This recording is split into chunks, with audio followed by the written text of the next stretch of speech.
I see it is 8 o'clock.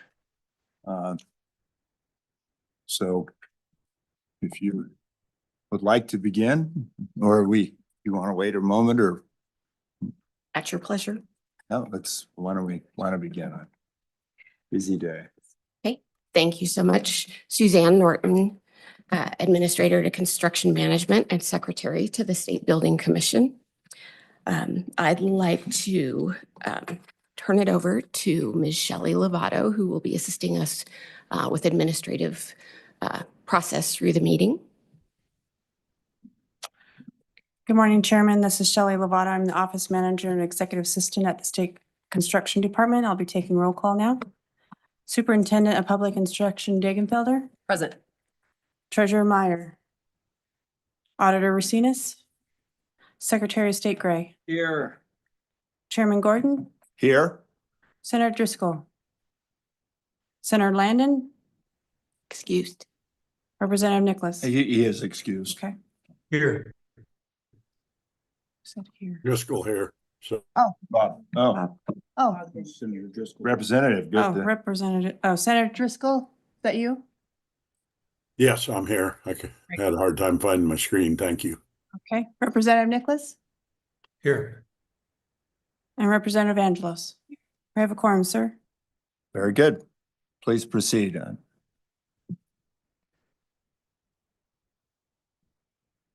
Next item is approval of the agenda. Members of the commission and others, are there questions or comments, changes to the agenda? If there aren't, I would appreciate a motion. Move to approve the agenda. Second. It's been moved, it's been seconded. All in favor signify by saying aye. Aye. That motion carries. We have an agenda. Thank you. Next is approval of meeting minutes. Members of the commission, you have had a chance to review the meeting minutes. They're a little bit different this go around. Thank you. Just anxious if there are any corrections to be made. Now's the time. If not, I would entertain a motion. Mr. Chairman. Madam Superintendent. Thank you, Mr. Chairman. I would move to approve the September 4th State Building Commission minutes. Second. Been moved. It's been seconded. Is there any discussion? Hearing none. All in favor signify by saying aye. Aye. That motion carries. Thank you. Next item is an action item for the State Building Commission rules, leasing considerations. At the last meeting, we discussed adding a simple guidance in the leasing section of the SBC rules. That suggested language is on page 19 of your packet. Thank you, Madam Secretary. For the record, I'll note that the treasurer is here. And then as a point of personal privilege on that section, which is found on 5.4, section 4F, I'm going to note that I think the final sentence in that section is superfluous for your consideration as we go through this. Thank you. So please proceed. This provides guidance that for each privately owned building held subject to lease for use as a public building, General Services shall endeavor to negotiate in all new leases or lease renewals, the allowance for concealed carry in said public building as specified in Chapter 4, Section 5, F, Romanet I of these rules. These provisions shall be read in conformance with the firearms statute. Nothing in this section shall be construed to require the state terminate a lease if a private property owner exercises its rights under the firearms statute. I'll also note that Chapter 4 is included as a reference for your convenience, starting on page 20. And just for the record and for discussion purposes, the last sentence, while it may be extraneous, we thought it might be important because there is no appropriation that came along with this law. And it's expensive to terminate leases and move agencies. And so there aren't funds available. That was the thinking behind including that sentence. So thank you for that. And my point, the reason I mentioned what I did is that I think if it's endeavor, it's endeavor, which implies Makes sense. that there is no contingent circumstance. Agreed. Is there further discussion? Yeah, Mr. Chairman, I think, this is really important to get in the rules. Glad that the request I made last time to try to get some provisions on the lease execution, that we're going to work to get that in there is important. Again, this whole thing has had a really long history. I mean, we passed a statute in 2017 that was vetoed by Governor Meade, and then in 23, the vehicle to remove the gun-free zones and protect our Second Amendment rights was vetoed by the current governor, but we got it through in the 25 session. It was a bill that was not signed by the governor, but I just think we've got to get this to the finish line. We still have an emergency rule out there. The rule has not been signed yet, and so we just got to get this stuff to the finish line in protecting our Second Amendment rights. So I think it's really important that we do that. Mr. Chairman. Yes, Madam.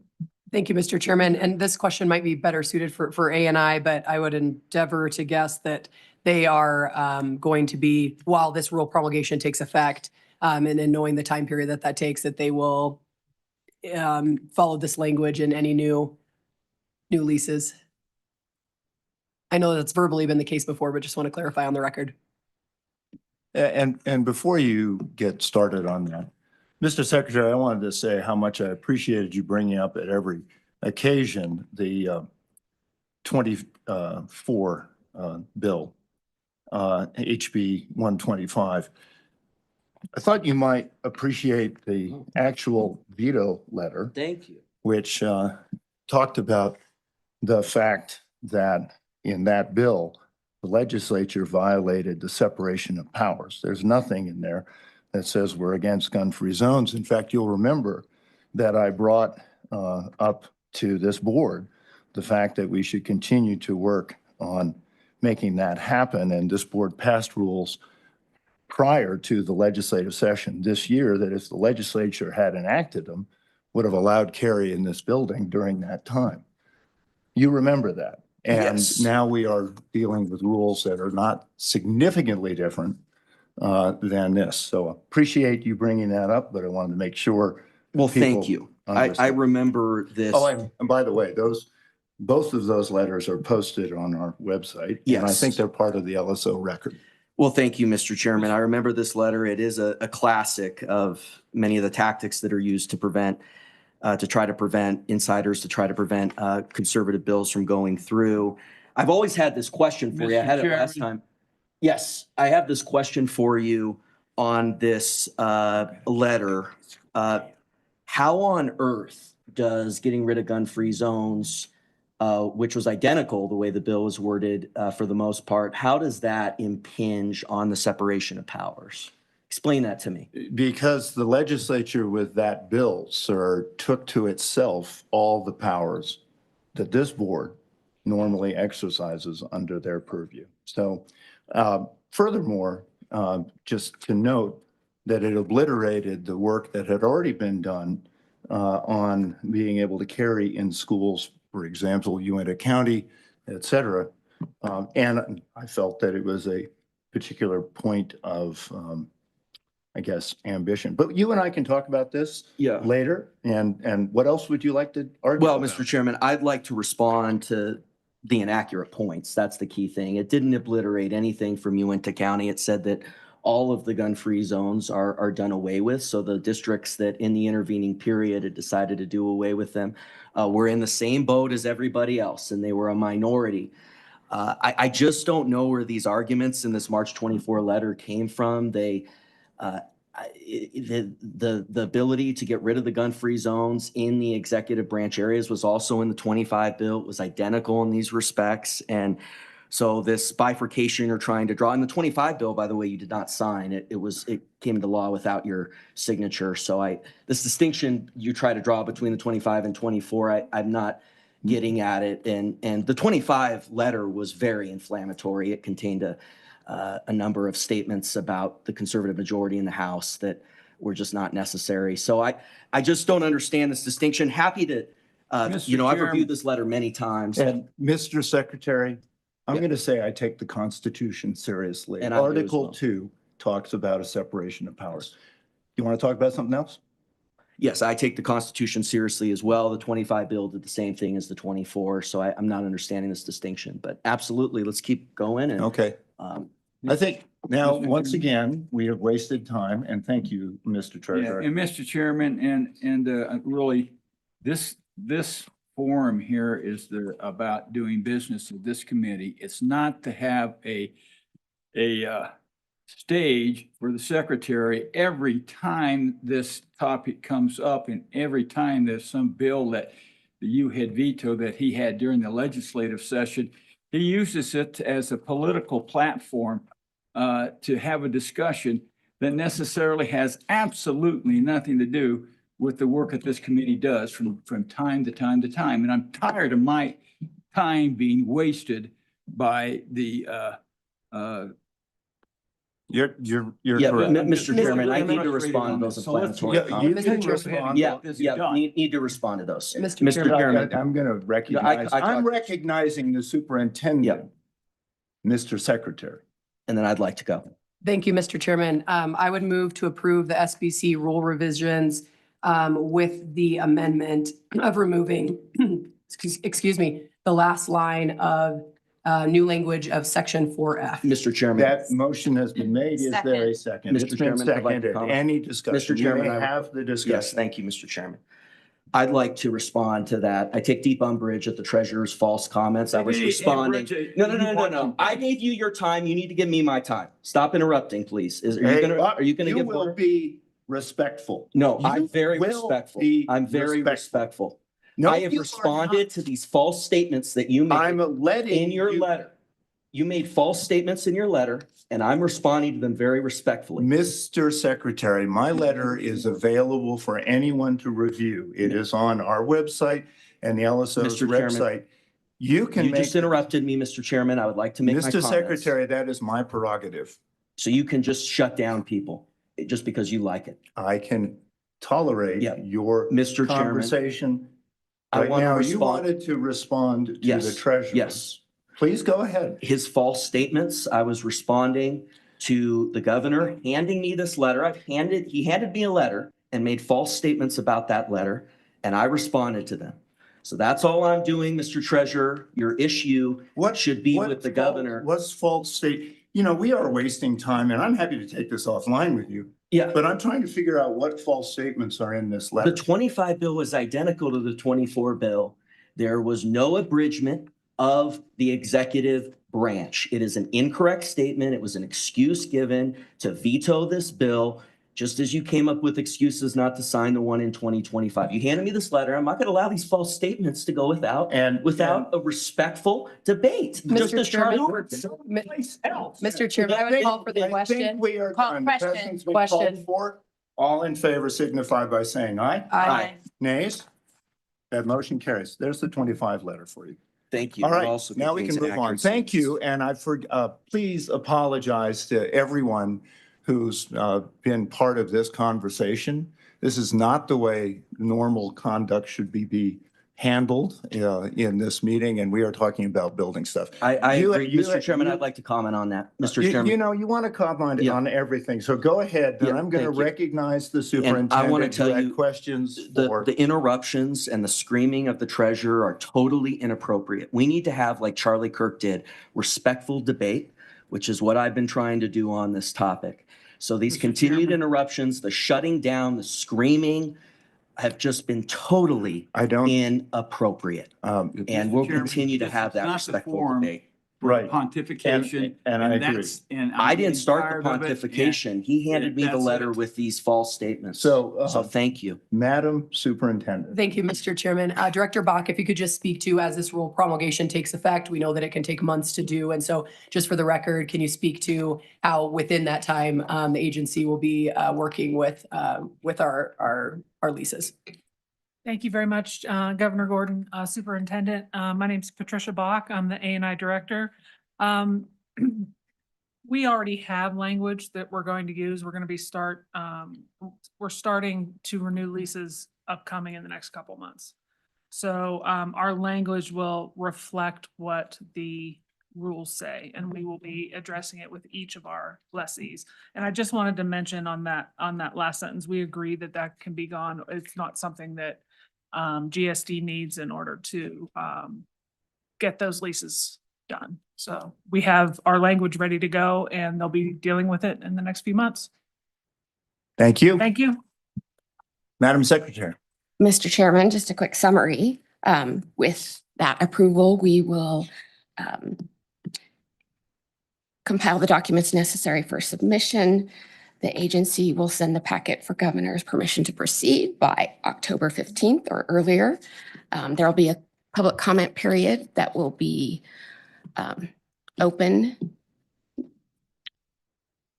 And the SBC will have a chance to consider the public comment and vote to adopt the rules January 14th. So the proposed timeline for the rules to become effective are on or before March 30th, 2026.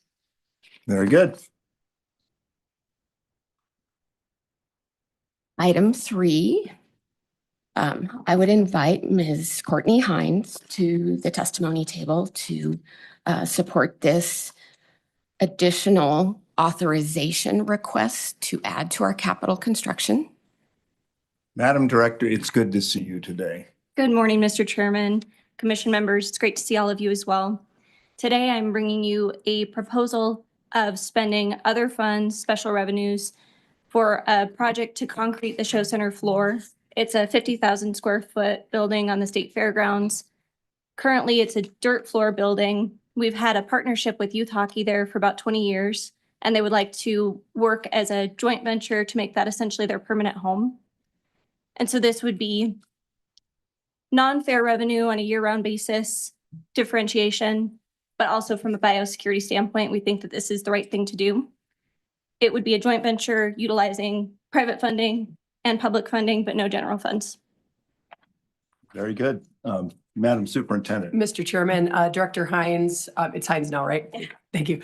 So just want to clarify, this is budget authority only and would be included in that portion of our CapCon recommendations to the legislature. Yes, Mr. Chairman, Madam Superintendent, that is correct. Very good. So Madam Superintendent, or is there any further discussion, or would you like to make a motion? Mr. Chairman, Madam Secretary, do we want to handle these separately then in terms of motions? Mr. Chairman, Madam Superintendent, yes. Mr. Chairman? Okay. Yeah. Given that, I would move to recommend that the Wyoming State Fair Show Center floor budget authorization be included in budget authorization requests for our capital construction requests to the legislature. Second. It's been moved by the superintendent, seconded by the treasurer. Any discussion? Hearing none, all in favor signify by saying aye. Aye. Aye. That motion carries. Thank you. Thank you. Is it snowy up north? Oh, good. Thanks. Mr. Chairman, item 3.2, beginning on the lower part of page 24, is inclusion of Wyoming Tourism Board facilities in future major maintenance calculations. As we began the statewide facility condition assessment, and also in conjunction with the 2024 session law for the Oil and Gas Commission building, and also in coordination with 2024 Joint Appropriations Committee interim topic priority number 4. There was a lot of discussion about state facilities and major maintenance and appropriate funding for major maintenance. And if representatives from the Tourism Board and Wyoming Department of Transportation are here, I would invite them to the testimony table to assist. And essentially, ownership of the Tourism Board, I think, was kind of under the radar and assumed to be YDOT property due to the maintenance agreement that is held between the two agencies for routine matters such as custodial, snow removal, preventive maintenance for the building, and that is funded by tourism in their agreement. However, major maintenance calculations have never been provided. YDOT facilities do not have major maintenance calculated for them. And that's maybe a topic related to priority number 4. But the new House Enrolled Act 17, which was House Bill 86, kind of clarified language and made it statutory for facilities owned by any state agency must be included in calculations for major maintenance funding. So at the forefront in my mind was these 2 buildings that the SBC approved and recommended and was constructed with construction management, project management services for the Southeast Wyoming Welcome Center and the Northeast Wyoming Welcome Center, which opened respectively in 2012 and 2010. We have done a facility condition assessment, which those draft reports are available. We still have some review to do on them. The cost replacement value seems a little bit low to me, but the projected items do seem reasonable of things that will need to be on the agenda for repair and replacement in the near future. So with that, my emphasis is that for the 2930, I would like your approval and agreement that those facilities should be included in the major maintenance calculation for the biennium after this one we're currently working on, simply because we've missed the deadline. And then also that project management assistance and potentially some SPC major maintenance contingency funds could be used for the welcome centers if an emergency arises. Very good. And so, Director and Deputy, and good to see you both this morning. Good morning, Mr. Chairman. I'm Kari Akins, the Director of Strategy and Business Operations at the Wyoming Office of Tourism, and we bring this request to you today simply because this is the statutory structure that we have at this moment. And so if something were to happen to our buildings where we needed to perform major maintenance, we do not have the spending authority to pay for what the work that would need to be done with those buildings, and we need to make sure that we have a plan in place. And so the Wyoming Office of Tourism does have an operations and maintenance agreement with the Wyoming Department of Transportation that is funded through our regular budget. It's $1 million through the biennium, and that is funded through the statewide lodging tax. But we only have the authority to spend out of the Wyoming tourism account as authorized by the legislature and by you, Governor. And then there is also, we just don't have a mechanism if we need to do some work on these buildings. And they're new enough that I think that people were not worried about major maintenance or things happening. To my knowledge at this point, the only thing that has really had to be done on these buildings was that there was some boiler that had to be replaced at the Southeast Welcome Center about 5 years in, and an exception request was made for that one-time funding, and it was taken care of that way. But now, these buildings are 13 and 15 years old, and so we need to make sure that we have a plan in place for major maintenance.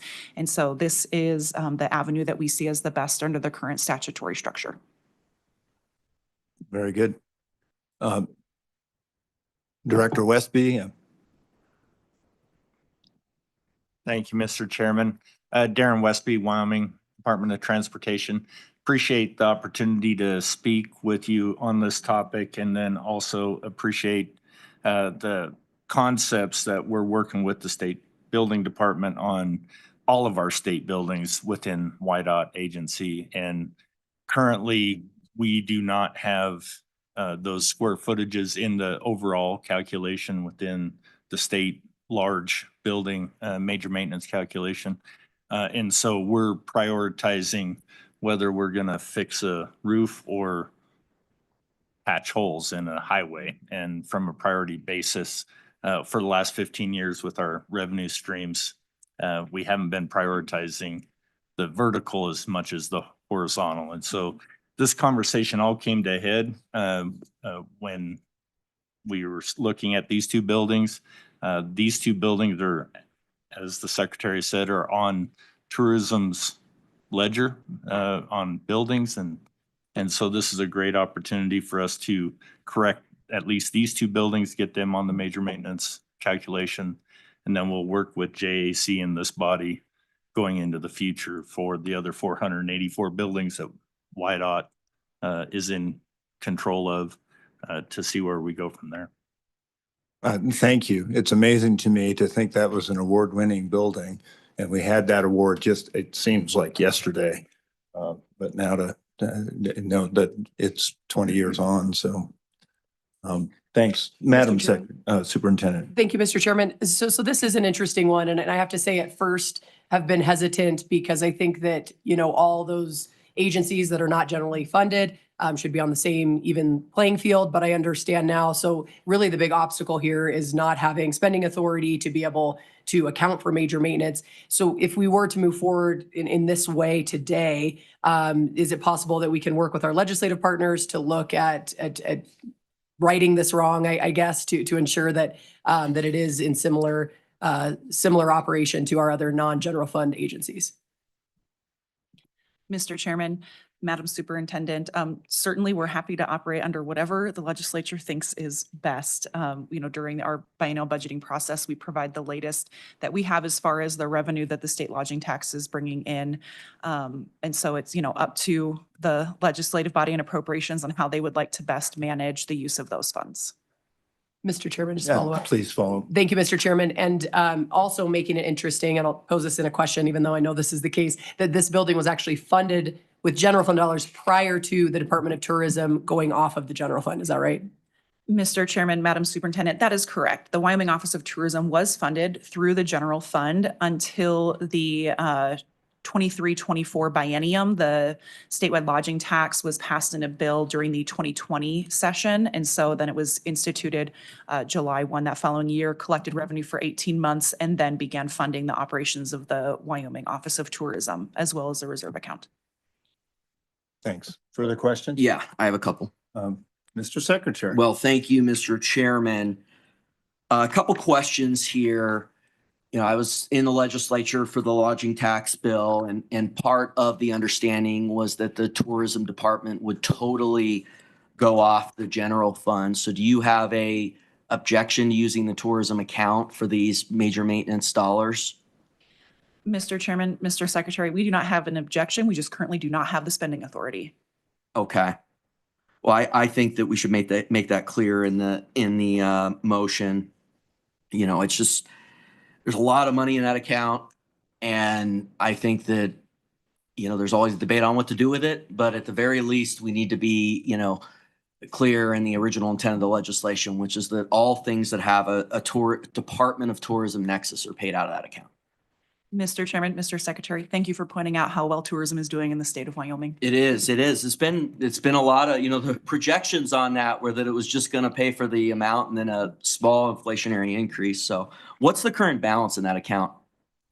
Mr. Chairman, Mr. Secretary, so in the Wyoming tourism account, I believe there is currently a just complete balance of around $51 million. But when you account for all authorized spending, because we're only a little over halfway through the biennium. And so if you account for all the spending that we will do through this biennium, then it's just over 25 million that is available. Gotcha. Very good. Further questions?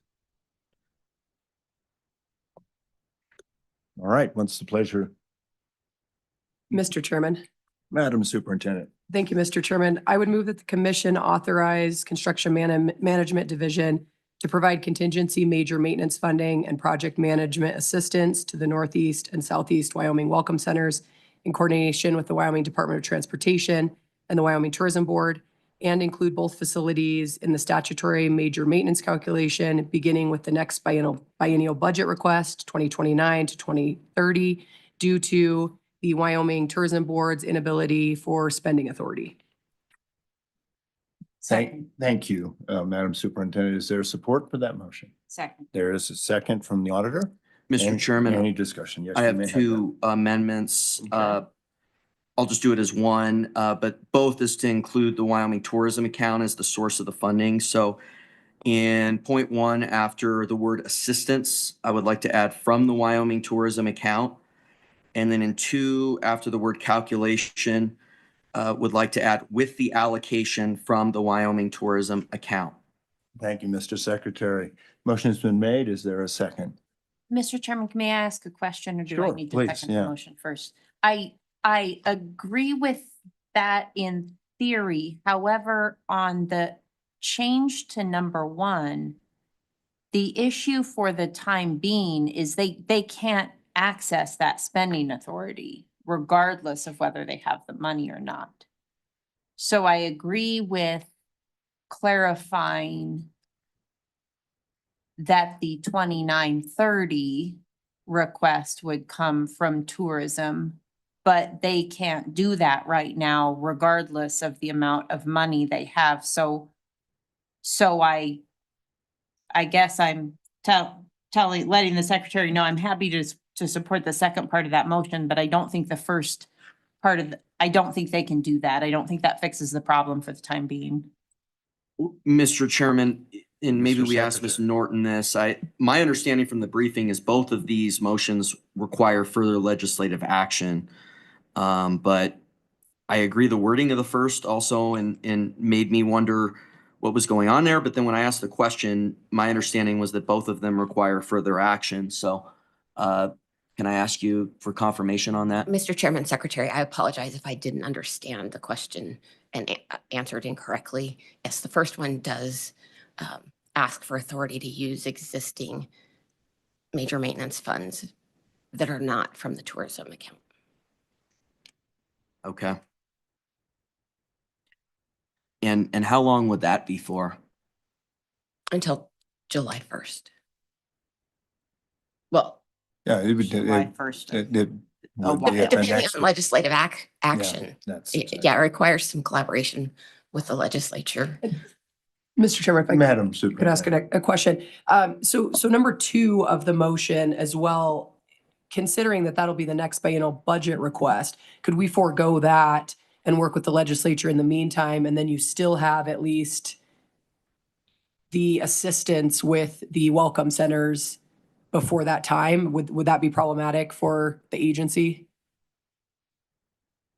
Mr. Chairman, Madam Superintendent, I don't see an issue with that. I mean, we just need to, we would have to just work with the legislature to make sure that we have it all clarified. But So, Mr. Chairman, based Yeah. on that, I would actually simply amend my motion to remove the second provision and just move the first for the Okay. time being. Well, just as a point of order, we Sure. have a motion on the floor. Is there support for the secretary's motion? Is there support for the secretary's motion? Is there support for the secretary's motion? Mr. Secretary, I'm sorry, that failed for lack of a second. Madam Superintendent. Mr. Chairman, I would amend my motion to remove provision 2 of the motion. Is there support for that? Mr. Chairman, I'll second, but I do have a question. Please. I get the point that we don't need to make a decision about whether we want to support that yet or not, but do you need authorization to just include that in the calculation? Mr. Chairman, Madam Auditor, I think I was just looking for acknowledgement and Oh, support okay. that this is something that we need to do. Further questions? Yeah, Mr. Chairman, I have a couple questions Okay. for the secretary, for Ms. Norton. I Now, where would this come out of? Whose major maintenance allocation is this gonna come out of until July 1? Mr. Secretary, when we do the major maintenance calculations for each agency based on the cost replacement value that's calculated for every square footage, every square foot of state-owned facility, and then there's a multiplier of 2.5%, that's now statutory. Every agency has their overall calculation for what they earn. We reserve 10% of all of those that we hold in a separate line item, so that if one agency has a major problem, we can help with that exceeds their allocation. There are several agencies that have very little square footage and don't earn very much in their appropriations. So it's usually the smaller agencies that we need to use that for. However, there have been some large agencies that we've helped with the contingency account. Right now, the contingency unobligated,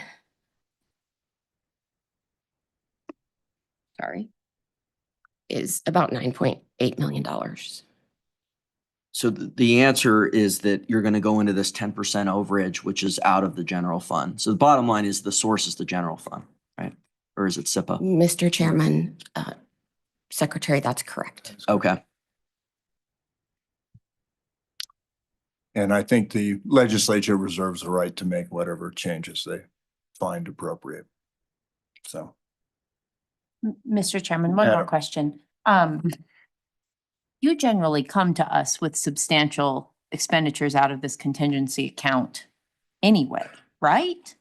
Mr. Chairman, not there- not the major maintenance. Not the major maintenance stuff, but We report larger on it.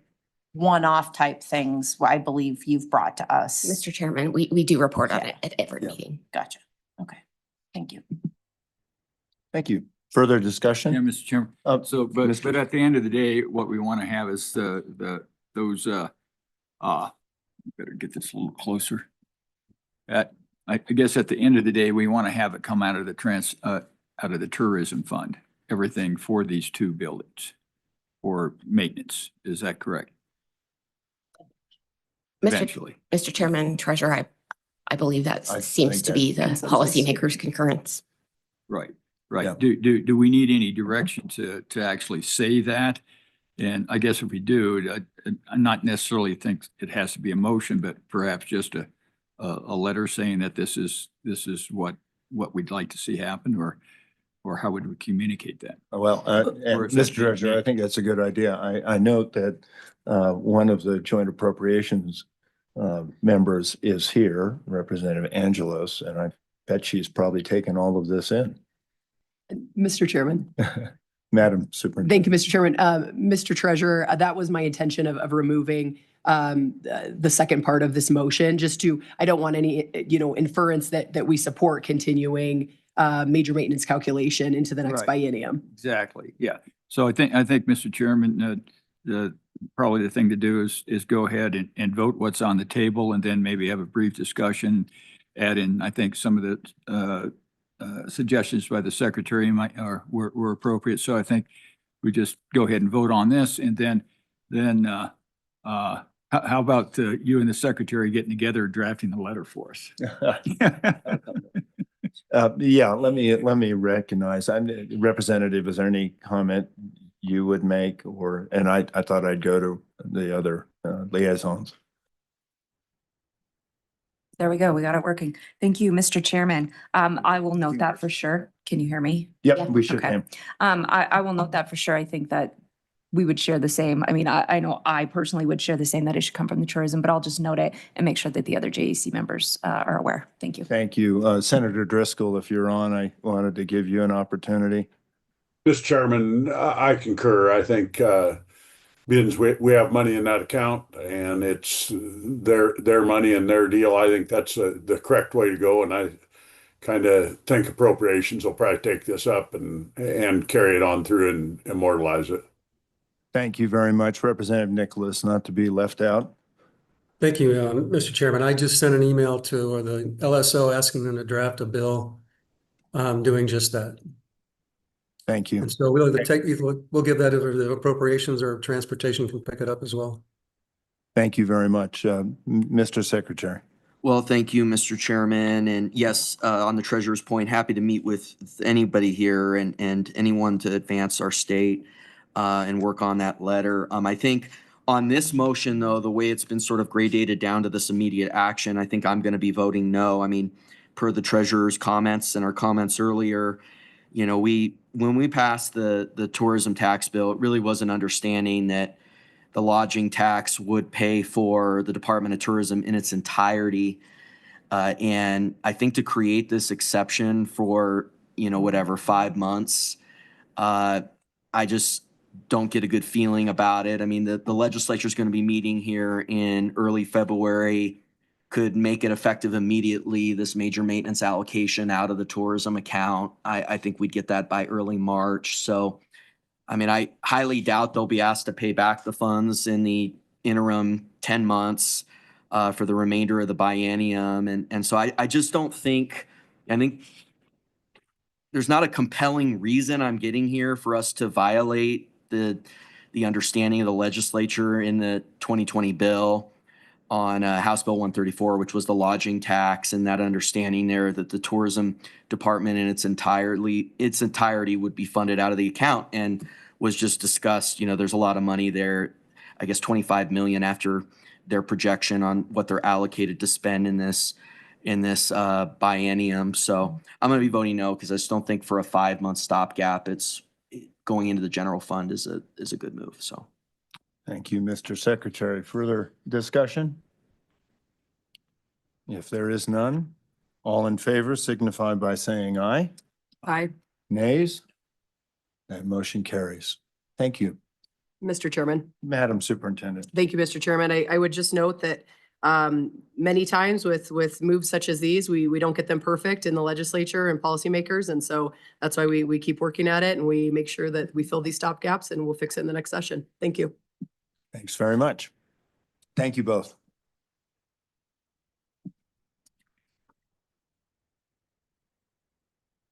Secretary Norton. Mr. Chairman, next item is just comments from the division. An update on the rules. We expect them to be adopted no later than November 18th, 2025. All things that are required to happen will occur before then.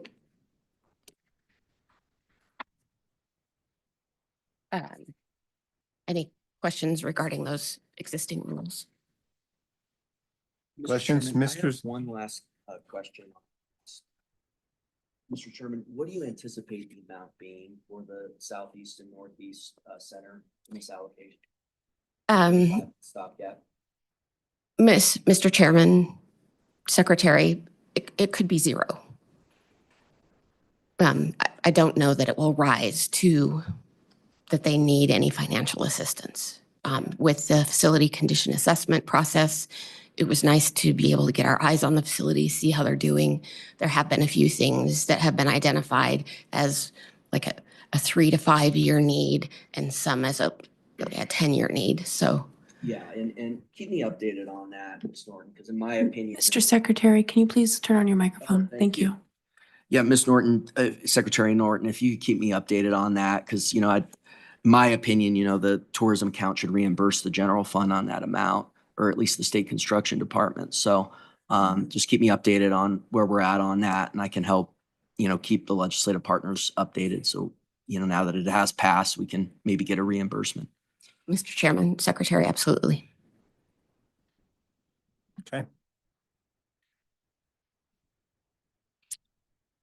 Go ahead. Mr. Chairman, I believe there were no questions or discussion on item 4.1 on page 26. The next is item 4.2, gun-free zone exception reporting. There was a handout on your table and it'd been emailed a couple of times with improvements each time. And so this is just for discussion, and I've learned quite a lot about state government and facilities, even more than over the Capitol Square project when I moved a bunch of agencies, 700, 800 people, a couple of times to understand their functions and so on.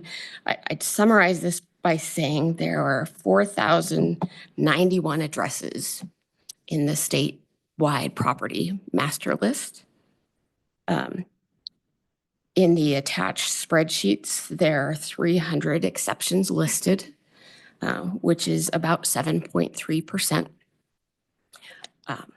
Had I been thinking, I might have taken a look at that without the Department of Corrections, because they do have quite a few addresses, facilities, and they have a blanket exception, obviously. There are 88 agencies on the budget list. Many of those weren't applicable for occupying space. They were judicial and other branches of government.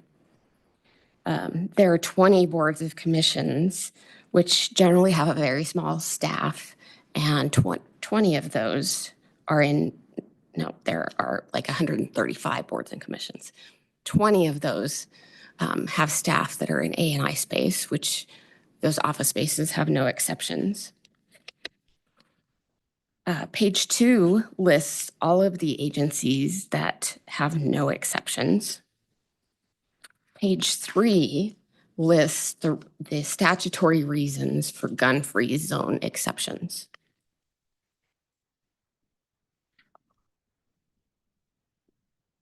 And then the remaining pages summarize the reasons why there is a gun-free zone exception for some spaces.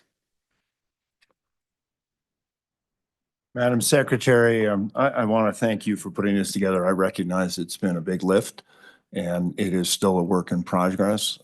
I think as we become more familiar with the bill and how this has gone and these rules that we've passed today, that there'll be refinements that will be made. And I just appreciate you and all the people in the state that have contributed to this conversation. We have had a few hiccups here and there, and we are addressing them as they happen, most notably, I think, recently in Casper, and really appreciate the legislature for bringing some of those issues up. So thanks. Thank you. Further discussion, comments? All right, please proceed. Okay, thank you. The next item, 4.3, is event exhibit permit review. Keeping us pretty busy with the Cheyenne Creek. Okay, Mr. Secretary. Mr. Chairman, what has been the practice of the executive branch? You as the leader, I wanted to ask on how these exemptions are determined. Do you just have the agency head determine it? Do you sign off? Is it a nod? Is it just a reporting sort of thing? I'm just curious on how that process has gone, because, is it just self-reporting and then, it's just the office just kind of takes what the agency heads say? Or, yeah, I think maybe if Ms. Anderson would, I'd be curious what the practice has been. Do you sign anything agreeing with that, or is it just sort of a self-reporting kind of thing? Mr. Secretary, I think that matter comes before this board, but Ms. Anderson. Mr. Chairman, members of the commission, my name is Betsy Anderson. I'm the Deputy Chief of Staff and General Counsel for Governor Gordon. And so in preparation of July 1st and the effective date of the new bill, we did reach out to all the agencies and said, you need to determine if any of your locations are exempt from under statute. And so we asked that they, and we also said it was important that they inform the public.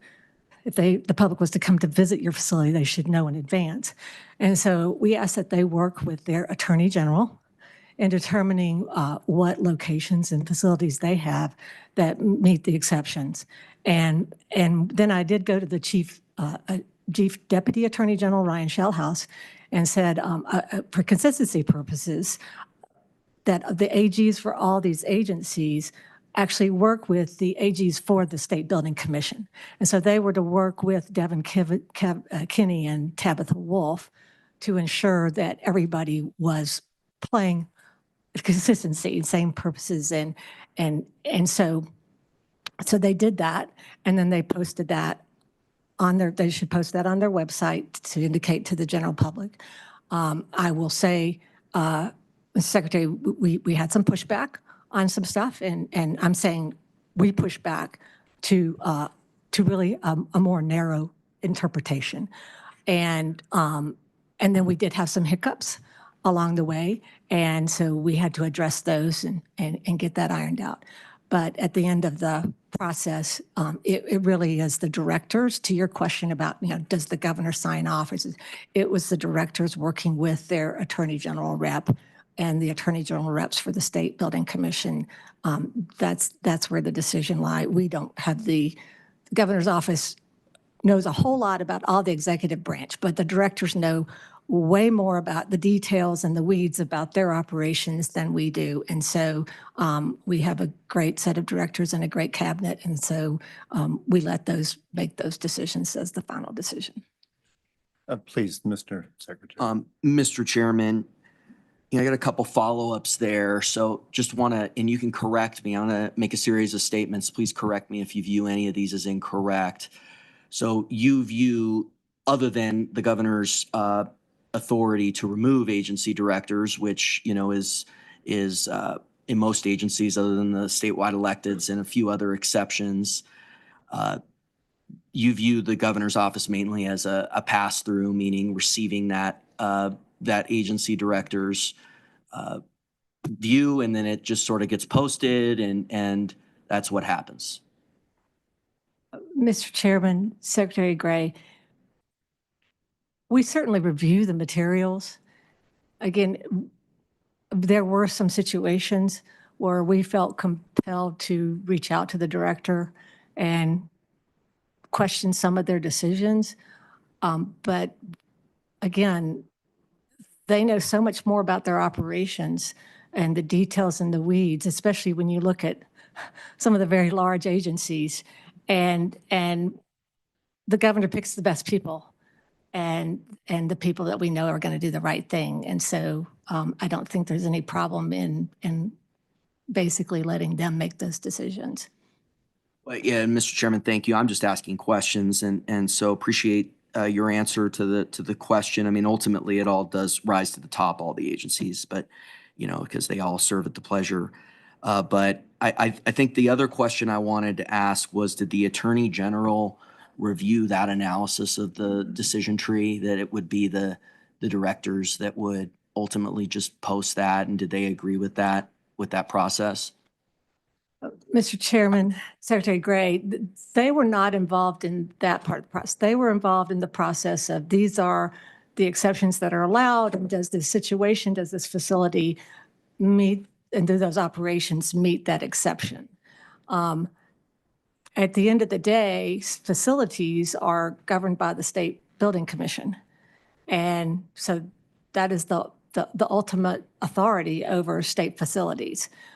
State employees is the governor.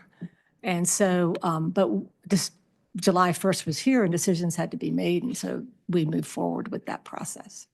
Does the State Building Commission, Mr. Chairman, have the authority to override this list?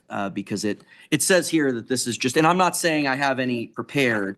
Part of why I don't is because it says it's for information only, but I'd like to understand for future reference, are you saying that the State Building Commission has the authority to override this list? And because I'd certainly like to know that if that's the case. Mr. Chairman, Secretary Gray, I am not legal counsel for the State Building Commission. So if you would like to talk to your legal counsel to answer that question, because I think that's very much a legal question about what the authority of this commission is. So Devin and Tabitha, do you want to come up? Thank you, Ms. Anderson. Well, I want to make sure we get a thorough response. I mean, maybe we get initial feedback, but and I definitely would like some written, as well, just as we continue to analyze this, but.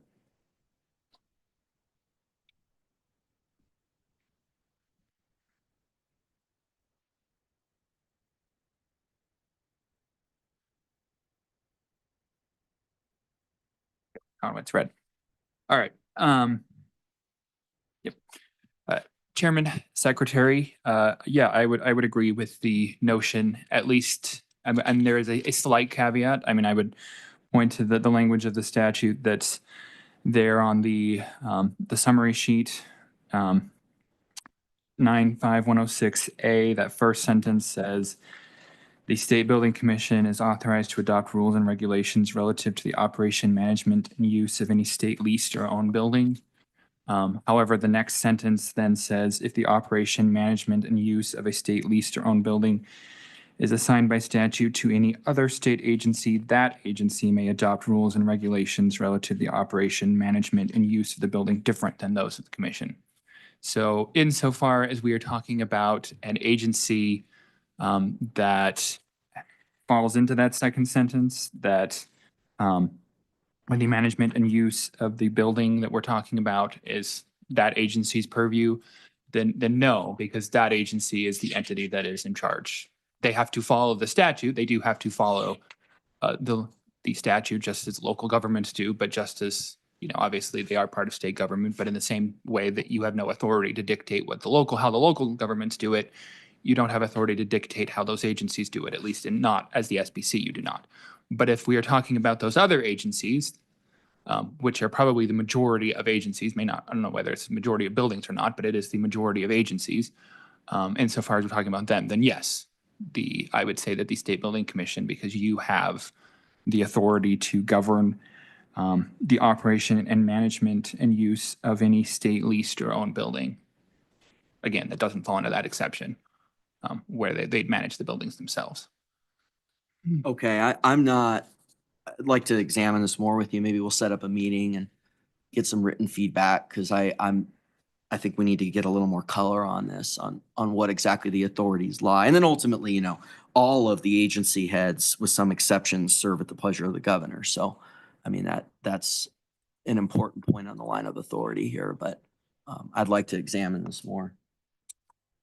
Thank you, Mr. Secretary. I certainly encourage you to do so. I think the distinction that Ms. Anderson raised is an important one. The spaces are governed by this board, except as Mr. McKinney suggested, and the employees are governed by me. Appreciate that. So we're happy to proceed. Mr. Chairman, I do have one question. Please go ahead. Thank you, Mr. Chairman.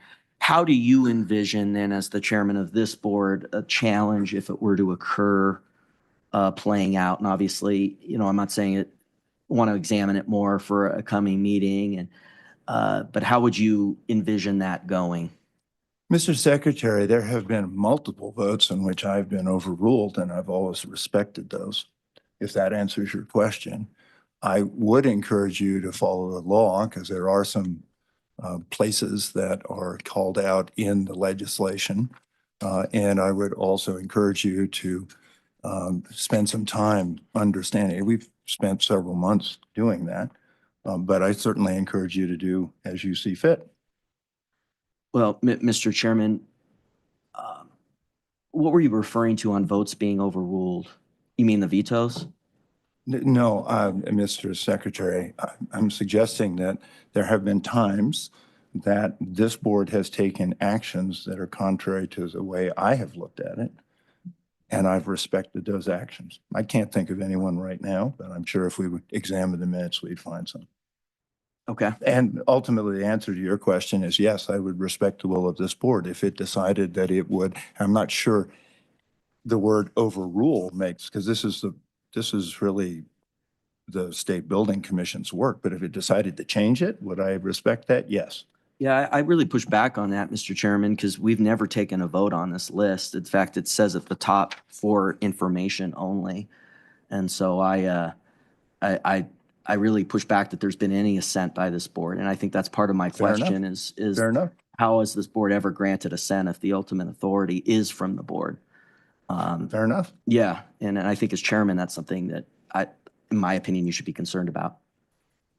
Fair enough. Thank you. All right.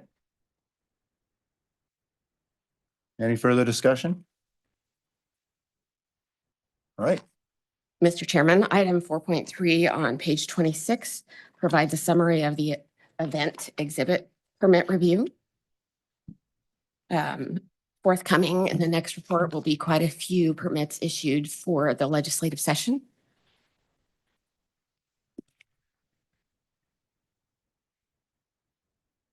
Any questions? Questions? Item 20, or item 5, financial reports beginning on page 27.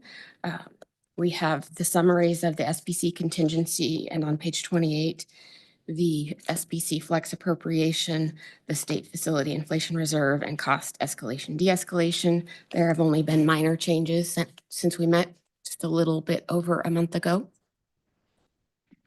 Questions? Discussion? All right. Item 6, capital curation policy. I would invite Kevin Ramler, Director of the Wyoming State Museum, and Nathan Dorr, Capital Curator, to the testimony table to review the capital curation policy. The SBC requested that the Capital Interpretive Exhibit and Wayfinding Subcommittee develop a policy to guide consideration of artwork, artifacts, exhibits, and so on. And that committee has done so. It's my hope that eventually a policy like this policy might be expanded in order to assist us with the broader capital complex master plan. Good. Mr. Ramler. Mr. Chairman, members of the commission, happy to be here this morning. Thank you for having me. Just as Ms. Norton said, this was a task assigned to the Capital Interpretive Exhibits and Wayfinding Committee to determine or to draft a policy to guide placement of artwork, artifacts, exhibits, memorials, plaques, statuary, et cetera, within the Capitol Square. And so that is just this kind of super block, including the Capitol, the Hirschler, and then the grounds of the Capitol and Hirschler, but does not extend to the broader Capitol complex, which would be like the Barrett Building and Supreme Court and all of the other buildings within the immediate vicinity. The policy, which we included, essentially kind of lays out the vision for the spaces, the public spaces within the Capitol. So an important caveat here is there's no intention to govern decisions about what's placed in individual offices and individual agency offices within the Hirschler Building. This is primarily just concerned with public areas of the Capitol, public areas of the Hirschler Building and the grounds. It basically suggests that the work that this subcommittee has been doing over the last several years, as all of you have no doubt seen, the permanent exhibits that are going up in the Capitol and continue to go up over the rest of this year. It lays out in each space what the kind of plan and vision is for that space. So within the Capitol proper, you have these interpretive exhibits on the different levels. Here in the extension, you have the Hall of Representatives, the Hall of Senators, and then the Capitol Gallery down on this end. You have the photographs and other artwork that has been placed in public meeting rooms and conference rooms throughout the extension. And so with all of that in mind, the policy basically suggests that for permanent placement, the Capitol grounds or Capitol building are not the appropriate place unless the state decides that we would like to commission a new artwork, an example being maybe the Four Sisters that were placed during the Capitol renovation. That's the appropriate avenue to place new artworks, new memorials. And then the broader context that has been discussed within the Capitol Exhibits Wayfinding Committee is there is a desire to find a place for these important memorials. And so the vision would be for a longer term Capitol area master plan to develop a memorial garden, a walk of honor, something along those lines as the kind of designated place for these types of memorials requests that do come across desks from time to time. Mr. Treasurer. Yeah, and on that, as far as, let's say that Daughters of the American Revolution had something that they wanted to place in there, the only way they could do it is if the museum actually decided it was right or the state purchased it. Mr. Chairman, Mr. Treasurer, I believe my understanding is the SBC would still govern placement of anything on the additional grounds. So, for example, the plaque that they did end up placing on the Barrett Building grounds was approved by the State Building Commission. So that still goes through there. The museum really doesn't have any say over our grounds. I'm curious. I don't know what the governance structure of the museum is. Could you just give us a brief overview of that? Mr. Chairman, Mr. Treasurer, absolutely. So The museum exists within the state parks, the Department of State Parks and Cultural Resources. So we're up on the cultural resources, within the Cultural Resources Division of that department, and we're just a program within that division. So all of that ultimately, all of my chain of command ultimately goes up through the Deputy Director of the Cultural Resources Division and then the Director of the agency. Yeah. Does that answer the question? It partly just, I'm just trying to figure out what the decision-making process as far as locating things. That's primarily your office. You look at the art or what's available and you try to, it seems like you have themes and you try to get everything together that you have control over and try to put those together. Mr. Chairman, Mr. Treasurer, yes, that's exactly right. I mean, I think for examples of shows or exhibits within the Capitol, so the Capitol curator works within the museum to make decisions about the exhibits that will go out in the Capitol Gallery right outside of this space. And I know we're happy to provide a little bit of an update on the plans for that today. The Capitol artwork program is the work that's often placed within elected officials' offices, within other agency offices. That is managed solely within the museum. And so we try to work with each agency to determine the appropriate work, what they would like, and there's a process for that. And the policy that governs that was provided as well in the background information. When it comes to the grounds, we really don't have any authority. I mean, I think that goes back to SBC and ANI. Okay, thank you, Mr. Chairman. Thanks, Mr. Treasurer. Mr. Ramler. Well, so I believe with that, Mr. Chairman, I'm happy to walk through this point by point or to answer any questions. And we would love to talk to you a little bit about the plans for the Capitol Gallery upcoming. Okay, Madam Auditor. Sure, Mr. Chairman, just sort of an overview again. This policy is coming to this body out of the Wayfinding Subcommittee, which again is a joint venture between the legislative, executive and the legislative and executive branches. And just a reminder, the Wayfinding Committee is not telling this committee it needs to do this. The SBC assigned this to the Wayfinding Committee saying, bring us something. I think this policy is a good jumping off point. A couple of notes. It's pretty narrow. We're starting with a very small footprint right here. As Kevin said, this is just the area between 26th and 24th Street to the north and south, and Cary and Central to the east and west. All of you have had access to this policy for 5 or 6 months. As opposed to asking for approval today, we wanted to really get it back to the top of the stack and just say, okay, hey, here it is. If you have concerns, changes, if those could be brought to us before our January meeting, and maybe if it's the board's prerogative to approve it in January, we could move forward in that way. And again, just a reminder, the goal here, part of this came about when we had the Daughters of the Revolution ask before us. It was clear we all wanted to support that and give them a home. But I think the backstory was, gosh, but then what's the next one? And do we need to be picking, this board has struggled before this iteration with saying, yes, we'll allow you to put something up, but no, not you. And so we're not trying to control that, but maybe manage some of that risk. But the other thing is the legislature has invested an immense amount of time and resources in this specific area with the different exhibits and the legislative composites down the extension. The Capitol, of course, is pretty sacred space in terms of we don't want to be slapping things up on the wall here and there. And so this accommodates that idea.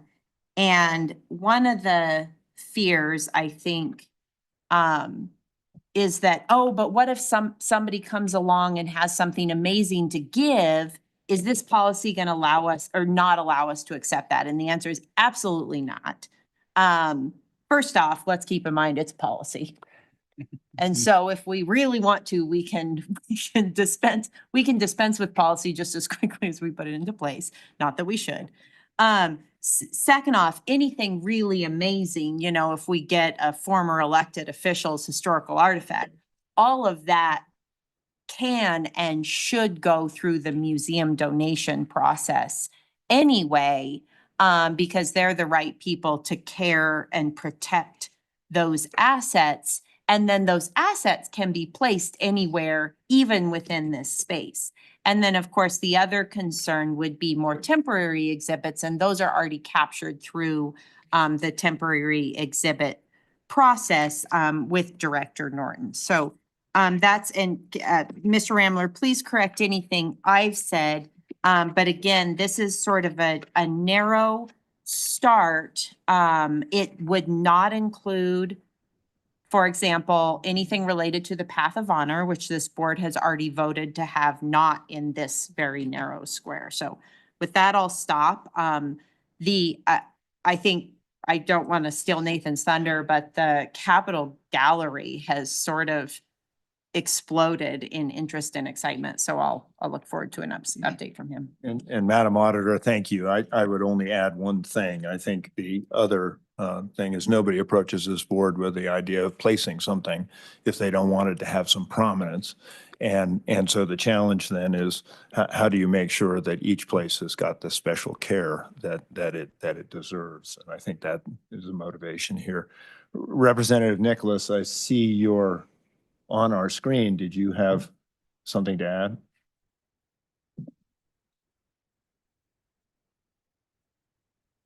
No, I would concur with the Madam Auditor. I think she said it perfectly. Very good. Thanks. Mr. Secretary. Well, thank you, Mr. Chairman and the auditor. I appreciate your comments, your work on this, and I will endeavor to try to talk with you ahead of time on any of my feedback on this before, if it is on the agenda for the January meeting. I think, you know, you talked about the Daughters of the American Revolution. I think, you know, I think about this policy from the lens of that experience as well. And while I think outside was a wonderful place for it, I think it turned out fine. I think it could have been here in the connector as well. And I want to be really careful because I think that since the renovation, it has moved heavily in the other direction. And, you know, and, you know, I think back to that experience. I mean, we're coming up on the year since Judy Lindsay passed away. I don't know if it was talked about at a meeting. She passed away in late October of last year. And she's just a beautiful person. And I'm glad we were able to get that done in the summer of 24. And we were able to get that up, her request for that monument and that commemoration. But I just think, I also think about this from that perspective is that experience. And I think it turned out fine, but I still think it could have been in the connector as well. And my concern is that this policy might preclude it absent an exception being granted. But once these policies are in place, my experience is that they're very rarely accepted, meaning exceptions are very rarely granted. So, and it becomes sort of a excuse, if you will, to basically say no to anything and everything. So, I mean, I understand why this proposal's before us, but I'm just going to continue to think about this language and appreciate it being brought back to the front here. Madam Auditor. Thank you, Mr. Secretary. And again, I don't think any of us are married to an exact outcome here. So we look forward to feedback for January. Thanks. Mr. Ramos. No, thank you. Mr. Chairman, I'd echo what Madam Auditor said. I mean, this was the recommendation that came out of that subcommittee, but happy to continue to work to refine that to get the best possible outcome we can. And I think an important point too is to provide clarity for members of the public on what expectations would be, what the plans are for these other spaces, to be able to kind of have information for them. Whereas right now, there may be a little bit of an information vacuum when people do come forward with ideas. With that, Mr. Chairman, if you will, we'd love to share a little bit about the plan for the Capitol Gallery coming up in the next few years. That would be great without objection. Mr. Chairman, members of the committee, thank you so much. Nathan Dorr, Capitol Curator. As Kevin and Madam Auditor have mentioned, the Capitol Gallery and plans for that space are incredibly exciting. The intent with that space is really to bring Wyoming culture, Wyoming history into the Capitol and to truly represent the story of the state. And so it's been my intent to start planning the future exhibitions in that space with a focus on working with statewide institutions, working with museums and other collecting institutions across the state, looking at themes and different opportunities to highlight our incredible story. So the exhibit out there now is an example of a traveling exhibit from one of our state institutions, the Rock Pile, up in Campbell County in Gillette. And that will be up through the rest of this year. Then we'll have our biennial Governor's Capitol Art Exhibition in that space, which we're excited about. Following that, I'm working very closely with Sylvia up at the Jim Gatchell Museum in Buffalo, looking at the life and legacy of Jim Gatchell and the story of really that part of the state. Beyond that, looking at exhibits that celebrate the 135th anniversary of the surveying of the nation's first forest preserve here in Wyoming, and celebrating that interesting history, looking at the 160th anniversary of Wyoming becoming a territory, and looking at the story of Wyoming's 4 counties transforming to what we know as our current 23. That one I'm particularly excited about, working with institutions in every county and having every county represented through an artifact in the Capitol Gallery, as well as photography or a piece of artwork. And then just really celebrating that story. Looking beyond that, the 160th anniversary of suffrage in Wyoming. Of course, Wyoming led an incredible story.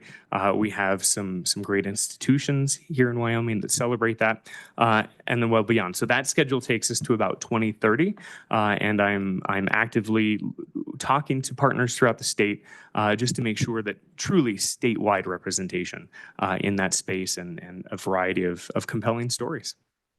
Sudor, that is so exciting to me. I don't know how that has been a dream of mine for some time. This is the state's capital. That's awesome. Any questions? Ms. Treasurer. But a comment, I had a person approach me about putting a bronze statue commemorating the 250th. And I know that I gave that information to one of your aides. I think you know it. I don't know whether the superintendent who's chairing that committee has any knowledge of that, but I'm not sure of that. But I don't know whether, I doubt whether it would be something that would be within the Capitol complex. It might be outside. And I'm not sure exactly what the design would be. I think the person showed me like a golden eagle or something like that. So, but that's, there are people out there that if we're looking at, commemorating it with a piece of art or something, that there are people out there that have the capacity to do something like that. So I'll share that information with you guys. And I guess the story about the formation of statehood, I saw somebody in Jackson Hole, and he cornered me in his cab for about a half hour and told me that, well, that we used to be part of Idaho. So there's some stories to be told about the formation of statehood. Yeah. Yeah. Madam Auditor, No, thank you, Mr. Treasurer. I did receive some follow-up information from, I think, the gentleman that you were in touch with, and he did estimate a cost of about $500,000, which he would like the state to consider funding. So there was maybe a little more to this story. It was not a gift, but just, yeah, so, yeah, but yeah, I'm sure it'd be great. Mr. Ram or Mr. Dora, the other question that comes to mind. I think so far we have a fairly good relationship with the city, but they've obviously got their approach to how they want to deal with things. Are we linking up with them to sort of think about that as a kind of an overall concept so that Mr. Chairman, I think to date, the most conversation that has happened has been through the Capital Area Master Planning Group. I don't know that there's been a lot of conversation on our part with the city and the Bronze kind of walk Okay. project beyond that.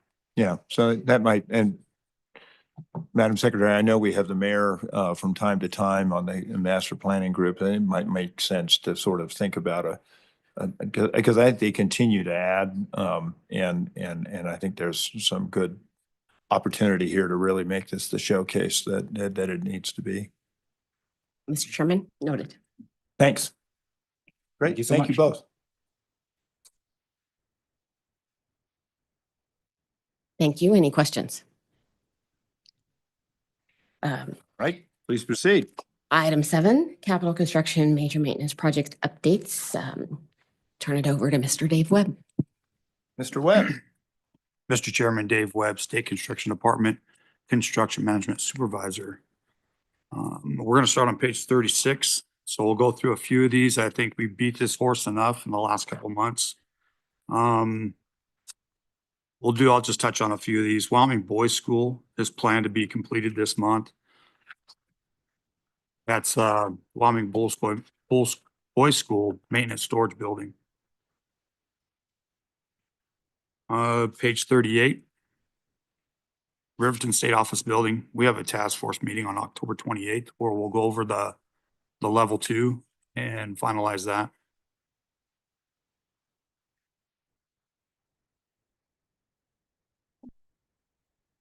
If you have any questions, please stop me. Mr. Webb, lower on that page is the Veterans Home remodel. I didn't know if we'd had any, I'm kind of doubt it, but have we had any correspondence from the VA? Okay. Fair enough. I'm sure we won't have some for a while, so. Okay. Continuing on, page 41. Wyoming Life Resource Center, Aquatic Center, envelope and pool room repairs. This is supposed to be going out to bid at the end of the month, and we'll discuss this farther into the packet. Great. Page 43, Wyoming Law Enforcement Academy. They had a few projects going on. The interior reconfiguration, that bid opening was held on September 25th. So that was after our last meeting, and we're hoping that we can be complete by July of 2026. The first floor door remodel, we took a tour of that last Friday, and I think we'll hear more of that in the Mr. Secretary's update. We're currently looking at the design and hopefully bid in November 2025 for the second floor of the dorm remodel. On page 44, the Helibase in Casper, Wyoming. That's on budget and on time. Ranch A repairs, that's $1 million we got in 2023 for major maintenance on Ranch A. They're doing some exterior repair, and then they're replacing the genetics lab roof. And that project was actually bid last month, and we're contemplating starting that project in the spring of 26. So it'll be done early summer of 26.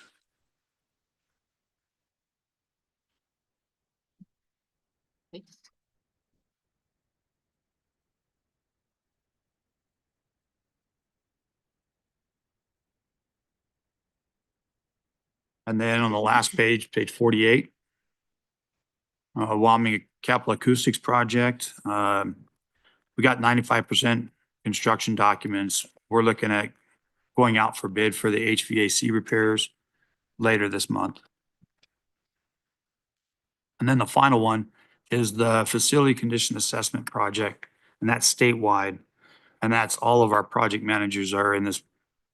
What we're doing is we're doing a comprehensive facility assessment of approximately 400 state buildings.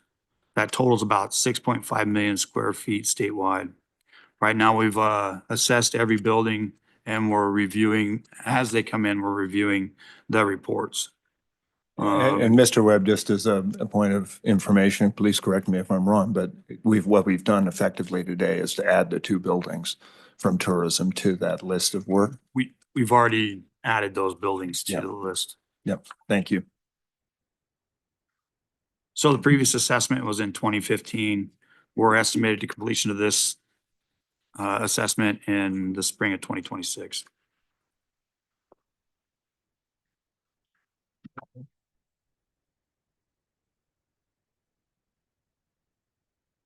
So on page 49 is item 7A. It's agency major maintenance project summary. The takeaway from this is in the first quarter of FY 26, the state construction department has expensed $8.7 million in major maintenance funds. And we're just ramping up on our major maintenance projects. Our design and bidding time is right now, and so we'll start bidding projects in the October through March timeframe. And you'll see this number grow exponentially between now and the third quarter. Following that is the major maintenance report. And that goes from page 50 to page 73.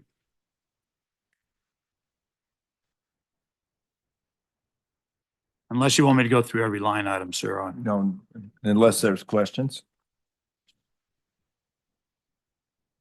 Okay. Continuing on, 7B is Department of Corrections. And we have Director Shannon and his team, if there's any questions.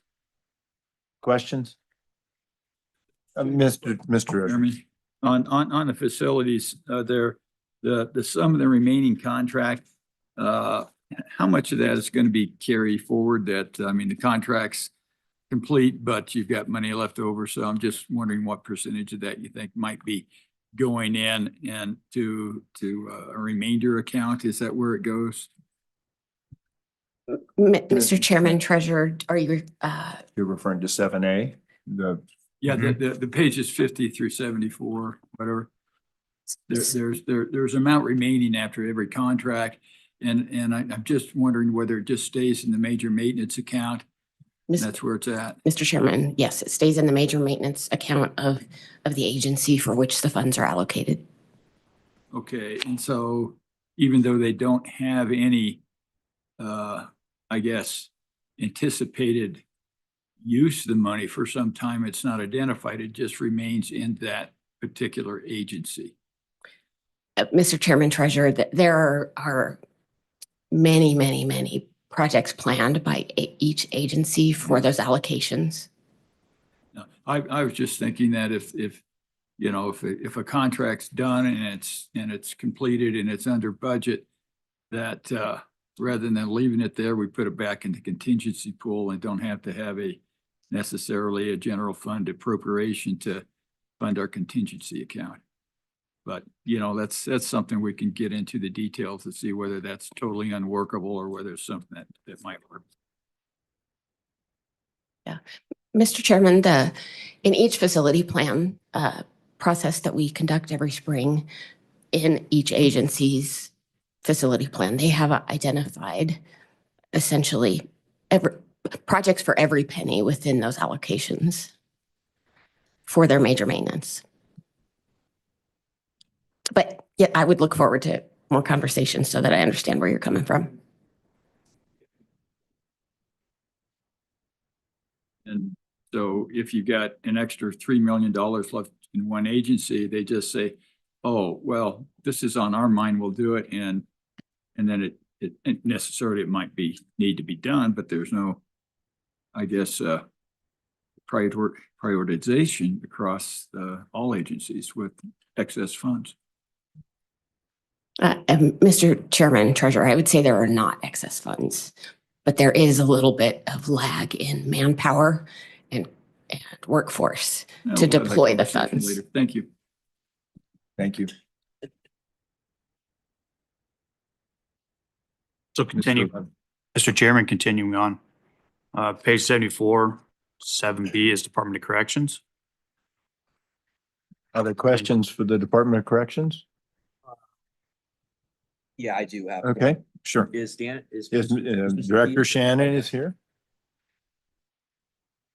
Mr. Pacheco. and Mr. Pacheco? Oh, there he is. Hey, Mr. Beasley.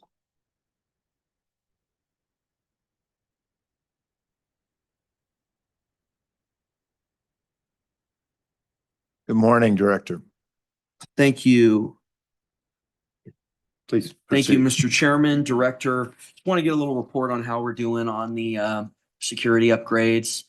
Huge proponent of those, and we getting some of that stuff up. I know in our tour this summer, late spring, you said that. I'm trying to remember. Did you say at the end of the summer we might have some progress there? Or, anyway, you can just provide a report if you can. Mr. Chairman, committee members, my name is Deion Shannon, Director of Department of Corrections. Mr. Secretary, thank you for the question. I have that document in my folder, if I may run back.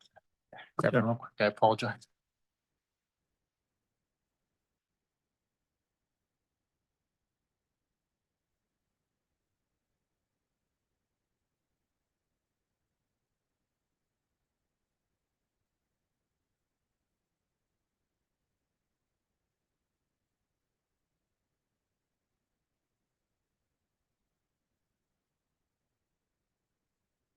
Mr. Chairman, committee members, thank you for this opportunity. Concerning our decontrol at the Wyoming State Penitentiary, that has been assigned a contract and will be replaced by the end of this year. Our fence is operative. It's up and working. We're replacing the fence at the Women's Center. Southern Folger Adams is working on over 200 doors at the Wyoming State Penitentiary. Our control center at the Women's Center, it's similar to Wyoming State Penitentiary. The project is currently under procurement. Our metal body scanners have been ordered, and we currently have a vendor identified for our metal scanners. Thank you, Mr. Secretary. Thank you, Mr. Chairman. At the control centers, the main one at the entrance, I know the motherboard there or the access board, I mean, it basically you had control, I think, of one door, if that. I mean, that is being replaced too, correct? Mr. Chairman, Mr. Secretary, that entire area has been replaced by the end of this year. Okay, great. And then, Mr. Chairman, just saw there's been a little turnover over there. Is everything okay? And anything we can do to help? No, actually, our warden at that facility was promoted to a deputy secretary in another state. And we replaced the warden there. We brought a seasoned warden in for that position. So thank you for asking. Okay. Everything's okay though, right? We're good. And yes, sir. I wouldn't be here if it wasn't. okay, good. Thanks. All right. Well, thank you. Thanks. Very good. Mr. Chairman, carrying on. 7B is state parks. And we have Con Denise here. Any there's any questions about questions. state parks? Questions? I'll remind the liaisons if they have something they want to ask, please go ahead and raise a hand or whatever. Thank you very much. Con, we let you off, it looks like. Well, I have Okay, Mr. Secretary.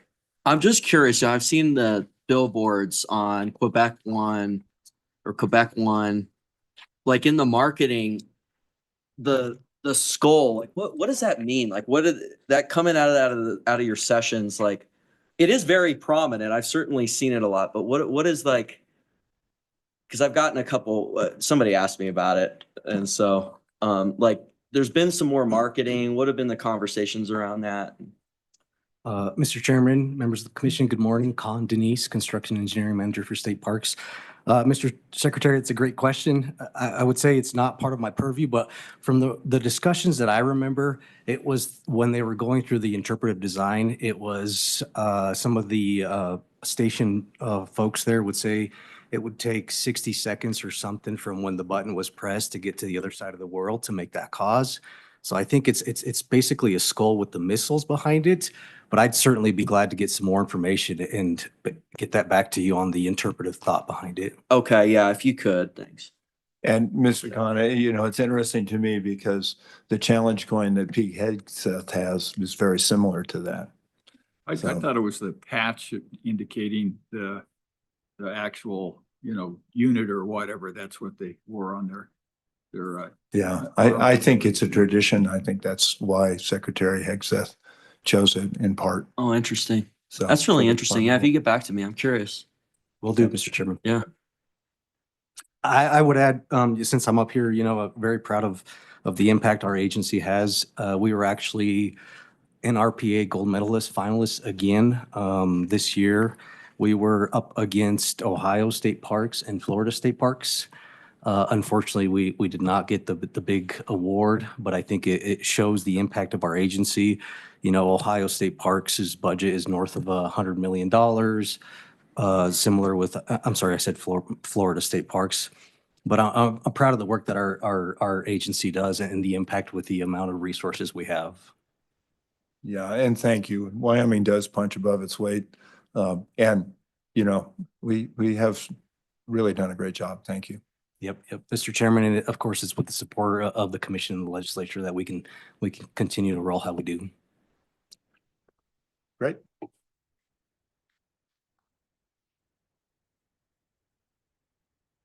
Mr. Chairman, continuing on, 7D is the Wyoming Military Department. And we have a mention here. We lost one of our project managers, Mel Muldrow is the new Deputy State Adjutant General. I have Mr. Muldrow and Lieutenant Colonel Kingman in the audience if you have any questions.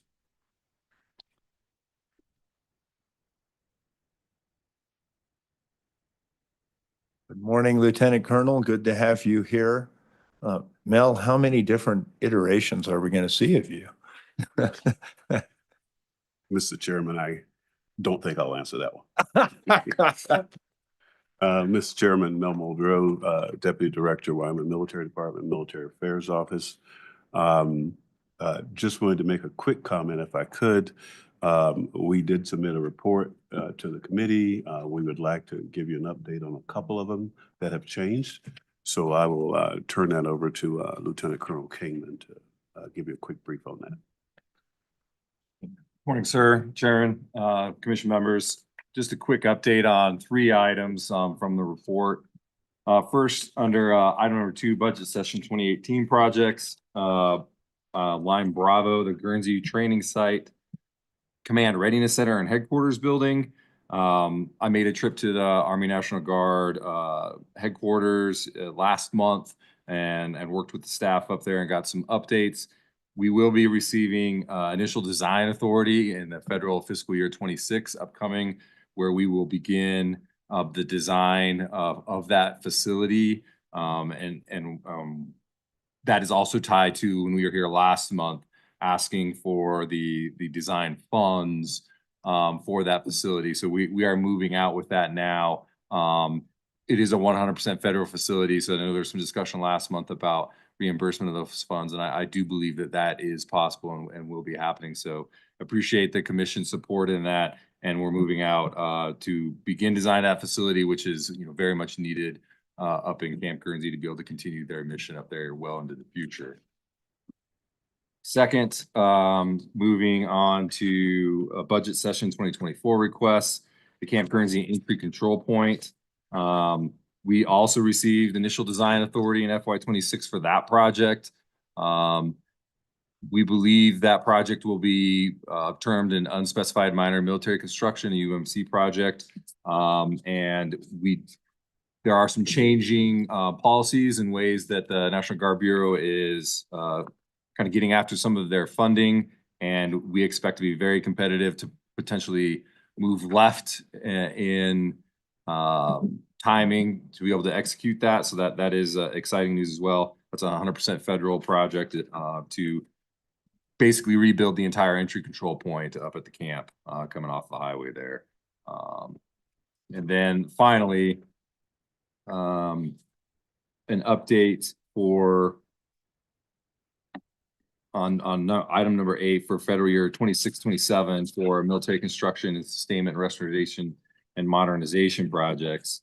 For this year,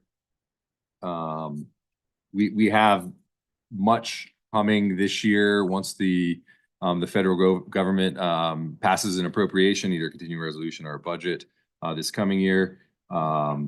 With the IDA that I recently discussed, those 2 initial design authority, but we also have several other federal projects going on in Camp Guernsey, some work on a lift station there, and we'll also be remodeling the federal, the 100% federal vehicle maintenance facility in Lander.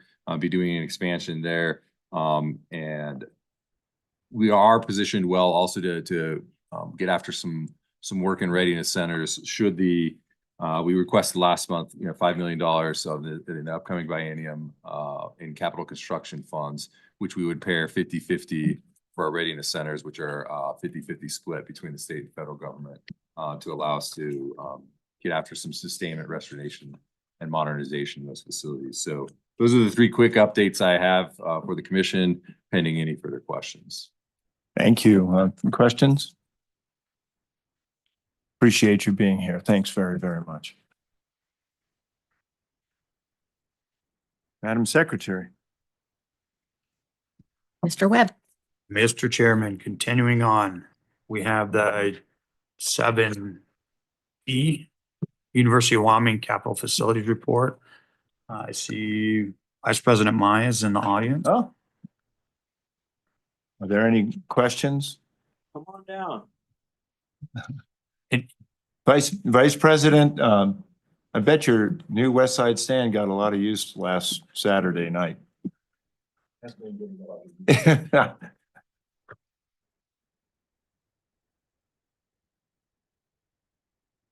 Morning, Mr. Chairman. Good morning. Happy to provide any updates that you'd like. Really, nothing's changed much from last month. We are still underway on the South Dorm. North Dorm opened officially. We had a ribbon cutting ceremony a couple weeks ago with the trustees. South Dorm should be largely complete here in about another month or month and a half. Students will move in for the spring semester in January. The pool is under construction still, and if you've been over there, you've probably seen quite a bit of progress on it. It's taken on a lot of its final shape, I'll say. Again, we anticipate completion on it to occur in April. And then West Stands is largely complete. There are still punch list items that are being taken care of now, but fully functional. Very good. Questions? Yeah, Mr. Chairman.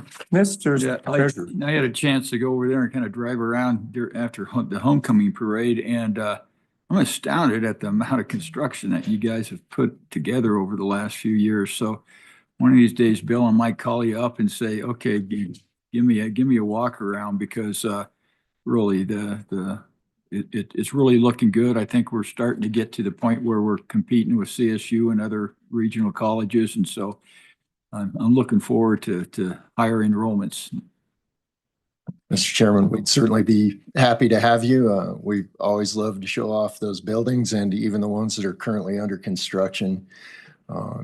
Some of the items that we've taken care of that are kind of underground, we'd be happy to kind of provide a tour of that too. It's also pretty astounding, but yeah, it's a transformation of that campus for sure. We just as kind of an aside, I would say quite a lot of our more recent buildings, and I'm going to say that's from about 2000 on,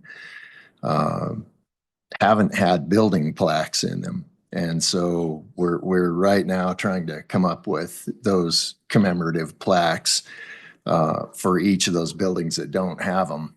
And just the more recent ones, it's a list of 14 buildings. So Wow. it's a lot. Very good. Further questions? Very good. Thanks. Thanks, Mr. Chairman. Mr. Chairman, continuing you've on got- 7F is You might- Mr. I don't know if VP there's any Mai question. again. So I wanted the major maintenance. I just want to see how far he would get before he came Yeah, I was back. gonna say, That's you what- could have gotten halfway out then. Yeah. Any questions? Yeah. Thank you, Mr. Mine. You just enjoyed that, didn't you, Mr. Webb? Of course I did. Item 8 is Department of Administration information. We have Administrator Coleman and Director Bach. Mr. Coleman, Director Bach, good to have you here today. Thank you. Thank you, Mr. Chairman. My name is Andrew Coleman. I'm the Administrator for General Services at A&I. I hope everybody's had a good chance to review our update, so I don't want to really go over that too much as far as what we've already got in there. We are working on renewals right now, as Director Bach had mentioned, and contemplating the new rules related to firearms and the policy. We're making good progress on a few of our kind of more significant major maintenance projects at Kendrick and Adelman, as well as the liquor warehouse. And then we also completed or just about completed a replacement of 3 boilers that were pretty old and really needed replaced. And I think those are working really well and seem to be helping those buildings quite a lot. The additional thing I wanted to mention was we had, they're going to comment, I guess at first, if there's any questions on that, on the update that we had provided. I'll pause for that. Questions? Going back to a question that came up at the last meeting, there's a question about what amount of costs have been provided for prior Hathaway projects. And we are hoping to have the current facility condition assessment information from the consultants that are working on that through all of the A&I buildings. And that my understanding is that's not ready just yet.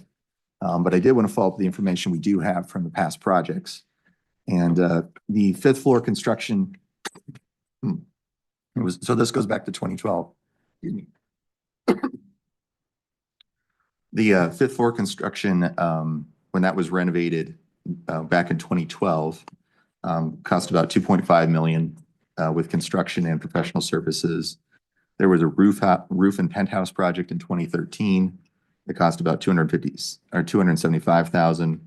And then the construction we just completed on the 4th floor was 5.2 million. So as a grand total, should be about $8,080,000. And that's based on procurement information we have with the contracts that were done. So we put about 8 million since 2012 in. The condition of the building with those improvements should be reflected in the condition assessment score.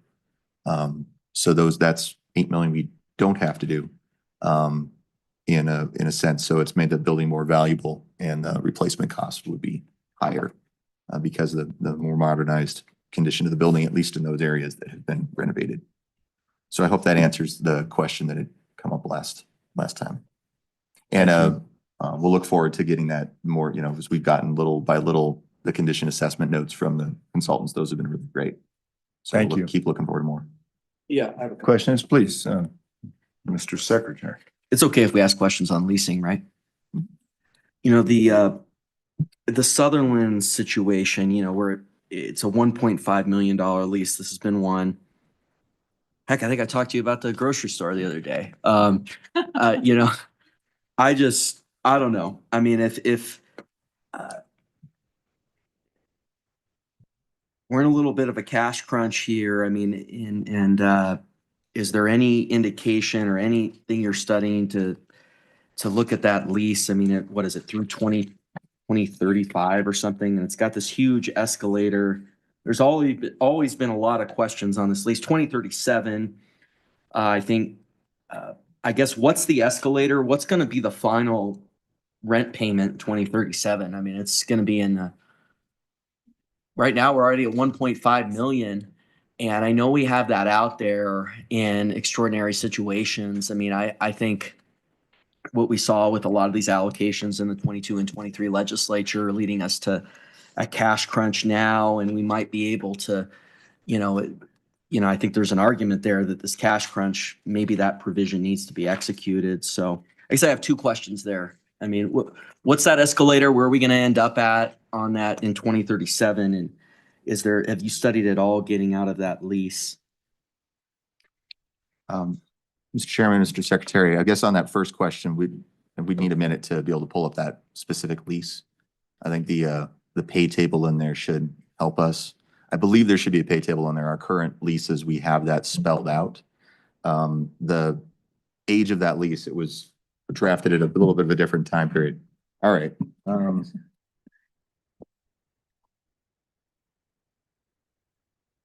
So I think we're talking about year 18. Let me see if I can match up.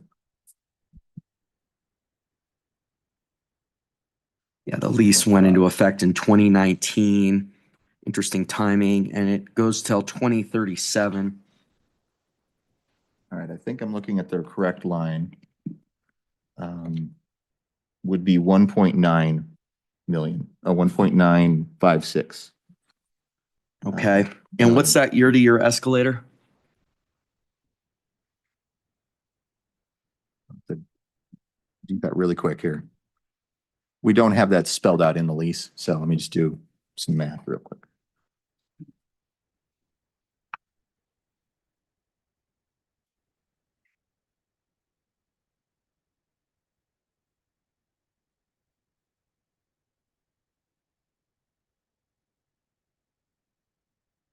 To be about a 2% escalator, which is Okay. pretty low. And what is the provision in the contract that allows it out? What is the contract? I mean, is there any out in that contract? Mr. Chairman, Mr. Secretary, I believe the out is a insufficiency of funds.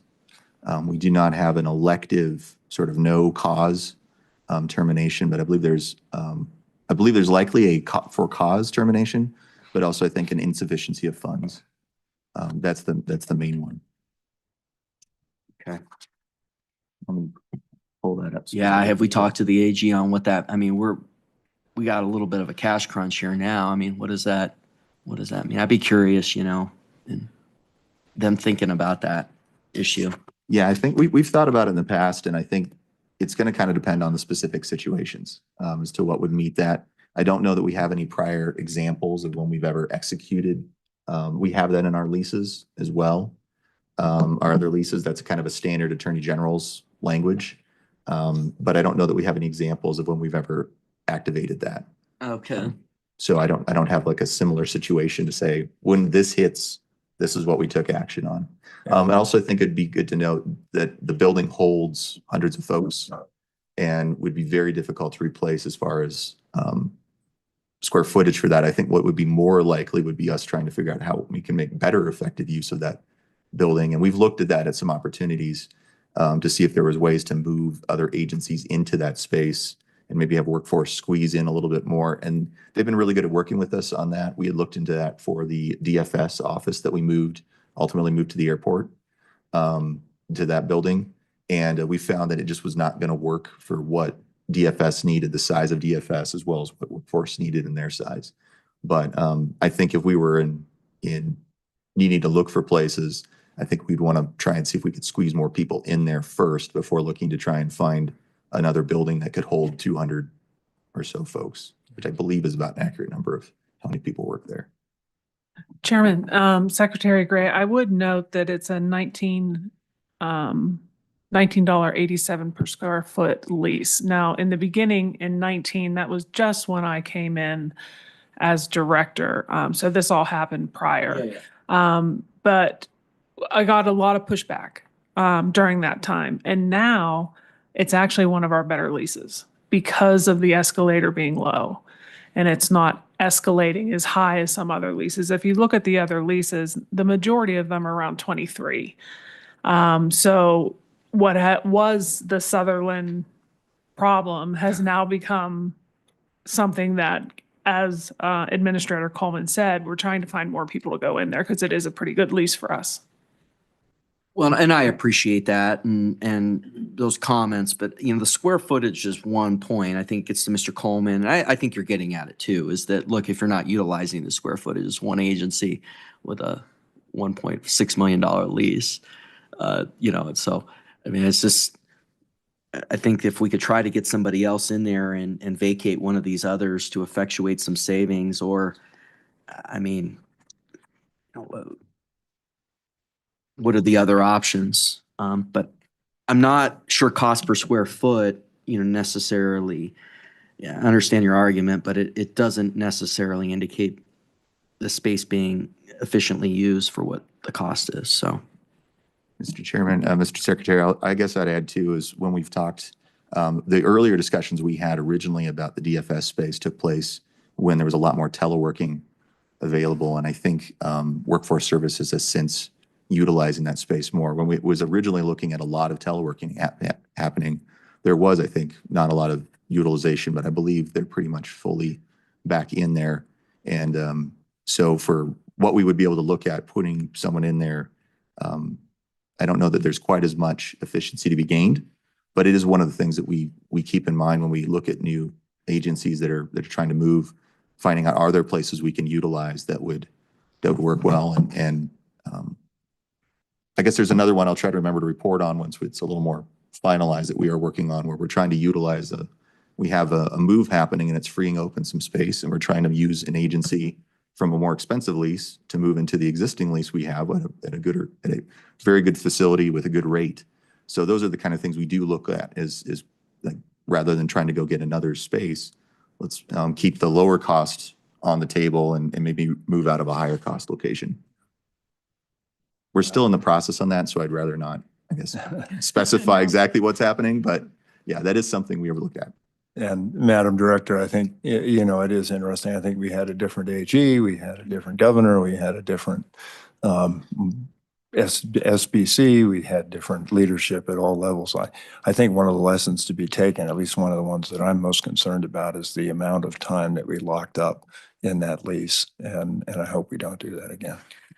Thank you, Chairman. And I think when I first came in as director, we had that discussion, and we had taken the leases down to more around the 4-year mark. There's a couple that are maybe 6 or 7, but none that have come to anywhere close to what Sutherland was. And that was a concern at the time. And you and I had that discussion and fixed that problem. Thank you. Further questions?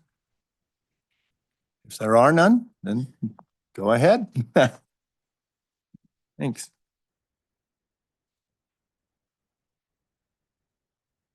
Mr. Chairman, next is commission discussion with a couple of topics on page 131, with the first being the capital interpretive exhibits and wayfinding subcommittee update.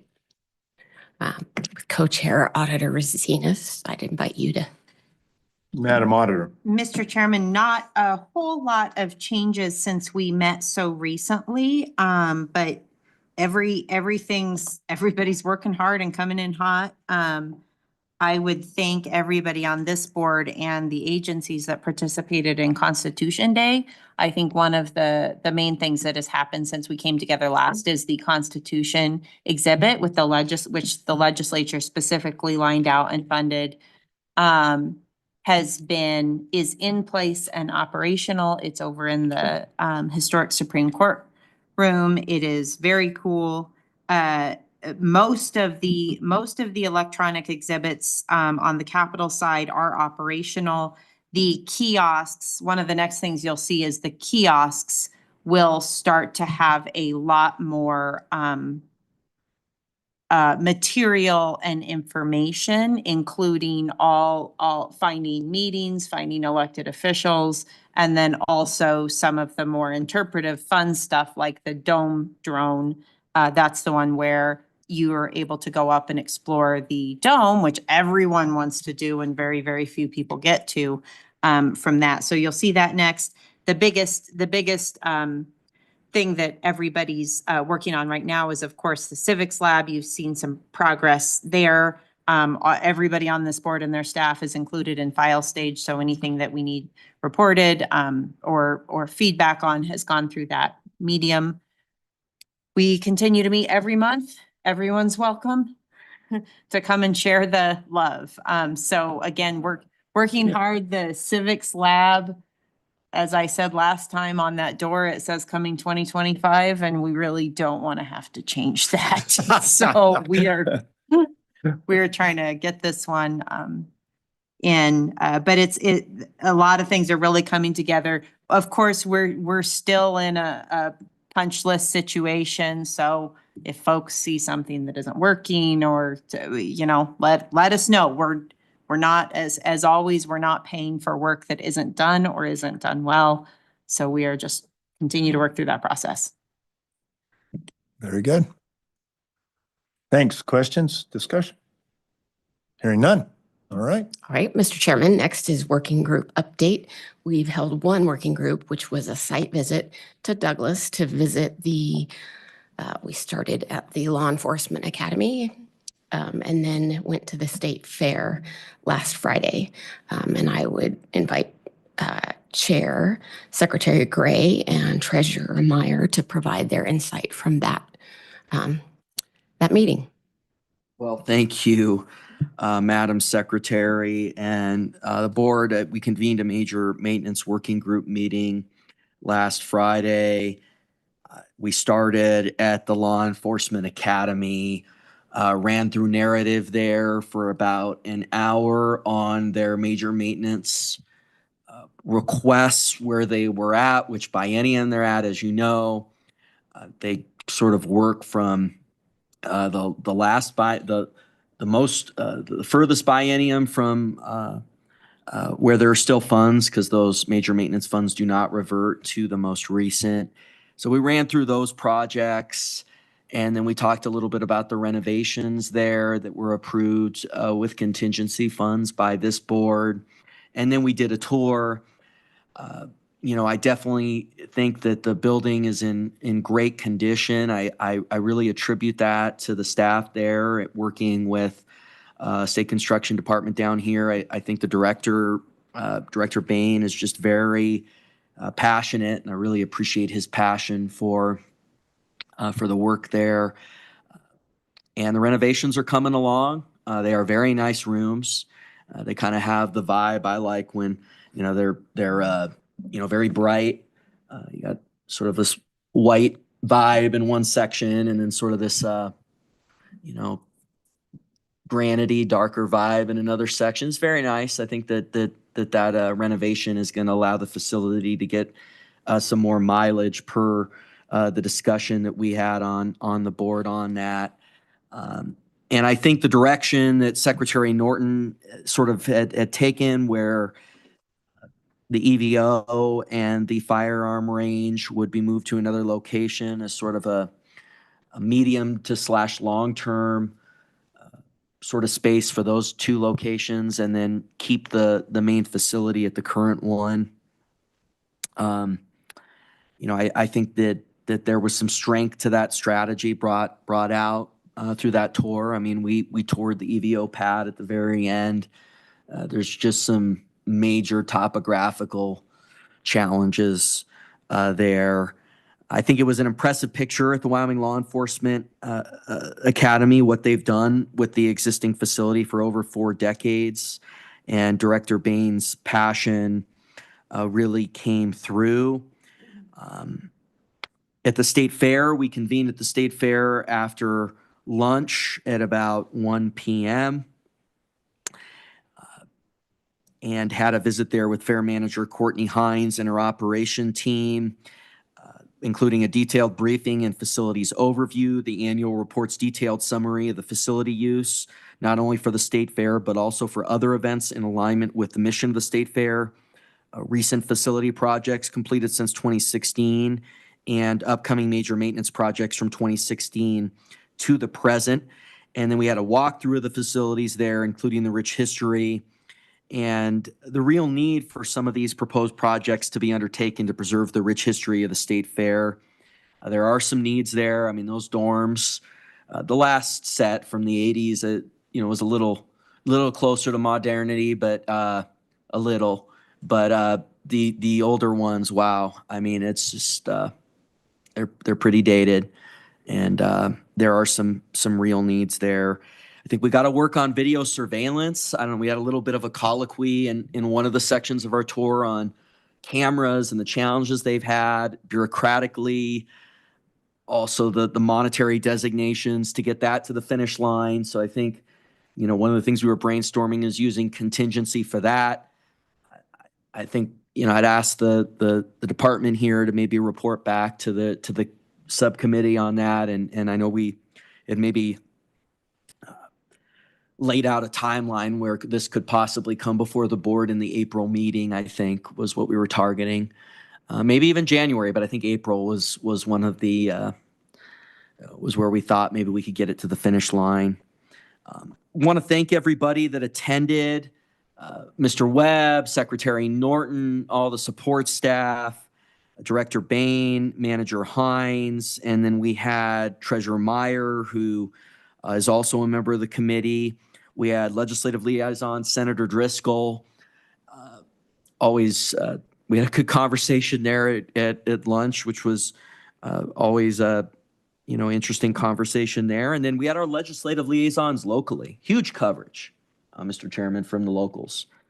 Senator Boner was there and in the afternoon, and then Representative Struck was there in the morning at the Wyoming Law Enforcement Academy. So just great coverage from the local delegation at both sections. And I think it was a productive meeting. I really enjoyed visualizing everything, seeing it all laid out. The Law Enforcement Academy, I didn't have as much experience on. State Fair, I had seen, and we did that tour with AG in 2017. It was interesting kind of seeing the changes in the last 8 years, but toured the locations of the new proposed Silver Arena, which has been something we've discussed many times, as well at the State Fair. And I think it was just very productive at the Law Enforcement Academy, seeing it. We had there were some folks on our tour that had never been there, had lived in Douglas for decades. And so I think it was really interesting. And I think the director enjoyed opening it up and having that conversation about some of the challenges with also that they're facing and the changes with the individuals coming through there for instruction, some of the changes in habits, phones, things like that. We even got into that conversation as well as some of the challenges they're having in changes in behavior over the 4 decades of the operation of the Law Enforcement Academy. And then obviously the State Fair, obviously we interact with that every year in going there to the State Fair, but seeing those outside of the State Fair context, it was just while they're meeting, while that is convening, it was really interesting, and there are some real needs there. So anyway, I think we'll open it up for some other comments, and appreciated everybody attending and everybody's work on it. Thank you, Mr. Secretary. Mr. Treasurer. Yeah, I'd like to really give a shout out, I guess, to the management team there at the fair. They're really stepping it up as far as getting more days and different uses for the different facilities.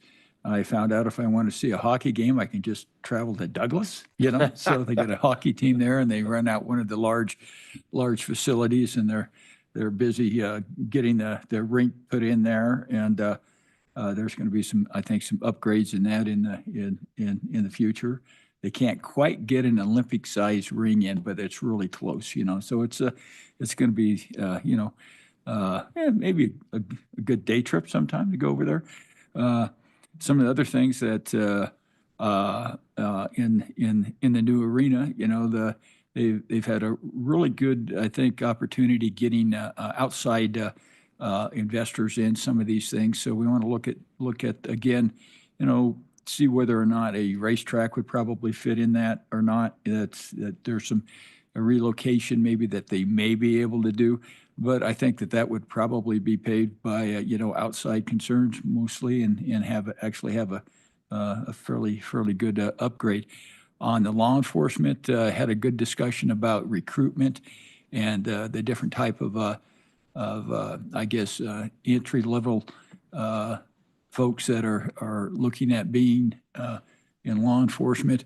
And I think that's a discussion I think that we ought to look into education, because there's so many of these jobs, whether it's law enforcement or other skills, that necessarily don't require, a college degree, in other degrees. And so those are some opportunities, I think, for people to, reach out. They're going to really increase the capacity there with the what they're doing. So, and it's the same thing that we always do, is that we train a lot of people in different skills and stuff, and then they move out of the state, so we're going to have to get all of those different things together. And I know you're looking at pay packages and that stuff going forward, I think, in this year's budget. I'm heartened by the what I see the future of natural gas. I know when I was on the appropriations, about every $1 up, you got another $200 million. I don't know if that's a little more than that now. But we've got I think, path forward for Wyoming, if we want to look at it and embrace it, and the opportunities that we have in front of us, we can make a huge difference in people's lives here in the state for the next decade or so. Fantastic. Thank you, Mr. Treasurer. Director Hines, I just want to compliment you on being able to get that floor put in place that we talked about today. And I don't really care about hockey. I do care about donkey basketball. So I'm hoping that we can have a tournament there. Just kidding. But very good. Thanks. Any further comment? Senator Driscoll, anything you want to add? Maybe. Thank you, Mr. Chairman. No, just impressive what they've got done at State Fairgrounds and where they're at. I mean, it's come a long ways, and it's kind of fun. The tour was good. Law Enforcement Academy, part of it was pretty enlightening. I hadn't been there since high school, so kind of interesting. The entire deal was well worth the time, and learned a lot, and we've got a lot in front of us to keep the academy going good. State Fair, I think, they really are in good hands and going forward. Thank you. Thanks. Mr. Treasurer. Senator Driscoll and myself had the opportunity to do the shoot, don't shoot laser deal there. And it's still fairly, I guess, labor intensive, because you have to have a person operating the thing. And so hopefully technology is going to get to the point where you can actually do those. But to actually be certified, you have to complete successfully 8 out of 10. Yeah. And I talked to a little gal up there when we had to have some extra heavy security last year in the legislative session, and she has to go down. Well, it's easier to go down to Colorado. They got a better facility, so the Highway Patrol goes down there and trains. But I asked her, she said, I got 8 out of 10. I shot a guy in the knee the last time I was there. So for me, if I'm going to carry, Mr. Chairman, I'm going to make sure that I can do 8 out of 10 before I even consider thinking something like that, because life and death situations, you want to have some training. You bet. You bet. And Senator Driscoll, Treasurer Meyer, and Director, I think I've talked to your board, and I know I've talked to you about trying to get our purses up so that we become a destination for the fair. That tradition of being the only state fair that ran during COVID is pretty darn cool. So good on you. Thanks. Excellent. Yeah, Mr. Chairman, just my sincere thanks to all of you. I mean, this report is a really good example of how the knowledge of the commission is widening and deepening to understand the facilities throughout the state. And so for each of the working groups, I sincerely appreciate all of the work that you are all doing. It's so helpful. Thank you. Thank you. Next item is page 132 with an executive session to consider real estate transactions and to receive confidential legal advice. Members of the board, I would entertain a motion. I'm sort of trying to think of people who might have sat through most of this meeting. We have a thing that we do at the end of the meeting, which is public comment. I don't know if it's appropriate to move that up if the Mr. Chairman, commission you is so absolutely inclined. may. If there is any public comment, I would entertain that now. Any public comment? All right, thank you. Oh, yes, please come up.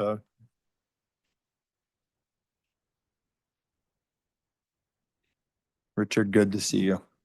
Mr. Chairman, thank you. It's always good to see you. And thank you for giving me just a little bit of time. For the record, just your name, sir. Yes, sir. Okay. Richard Garrett. I'm a resident of Cheyenne and a member of the public. I just want to laud this body and in particular the subcommittee on wayfinding and exhibits for their work. They've been tireless and worked really hard to make this Capitol even more impressive than it already was. Excuse me, I had a little procedure done this morning and I'm still a little hoarse. Just a few weeks ago, I was in the northwest corner of the state at a conference, and attendees included people from all over the West. And many of them have visited our Capitol, and everyone remarked about how beautiful it is. And it's the most remarkable Capitol in the country.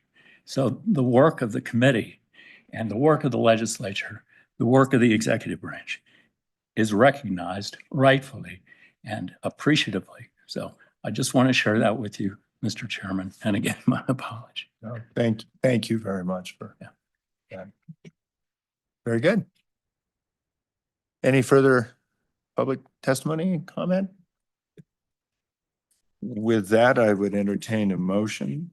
Mr. Chairman, I would move that we enter into executive session for the permitted purposes of discussing real estate transactions and receiving legal advice.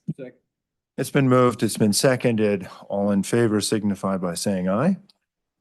We are going to be in executive session. It might take us a moment to secure the room, so that's what I was going to suggest, yeah. Very good. So we'll reconvene in executive in about 10 minutes. That should give us.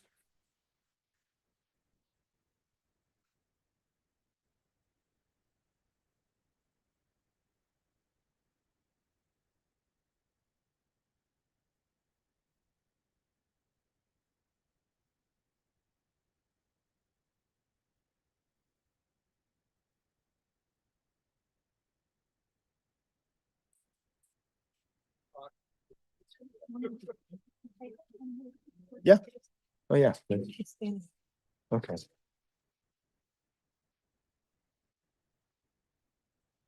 Hey. This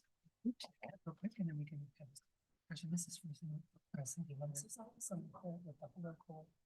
Just thank you for the work they're doing. Okay. Excellent. You comfortable with that? Yep, I do. Okay, wonderful. So I have some thoughts. Nice to Yeah. see you, Amy. Nice Good to see you. Yeah. What do you mean you don't care about hockey? I do. It's donkey. That hockey's not a tradition. Tricia, I got a question for you if you got a second. You're the one who does like. I heard that there might be some stuff going on with the employees of the stable token as far as changing salaries or something like that. What's going on there? I haven't heard. Okay, all right. Hopefully that's just a rumor that, that. We try to make sure they're at the same. So Yeah. I could talk to HRD. Yeah, because it's like the,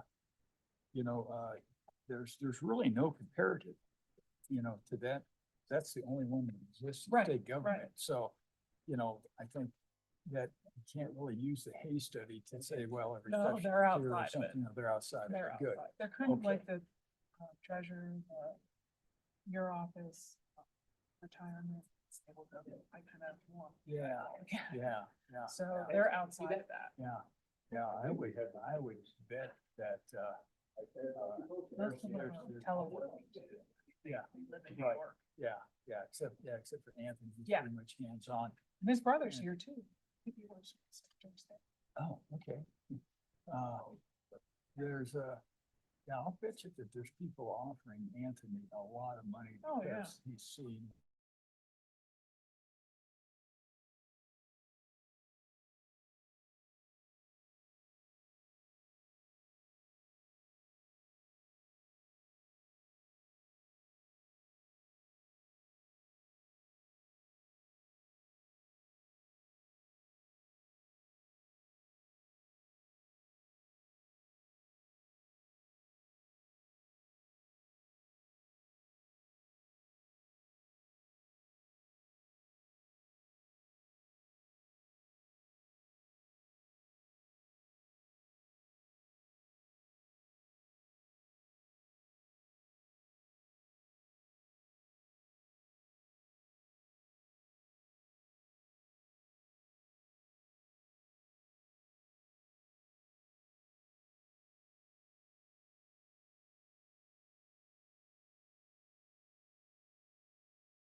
Madam Secretary, it appears that we have most everyone that we need.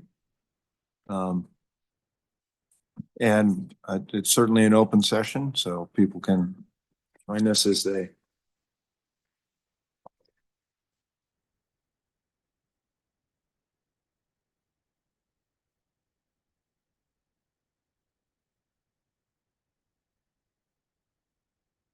All right. Now open for members of the commission. Mr. Chairman, Madam Auditor. hey, you. Hey, you. I'll answer that. Yep.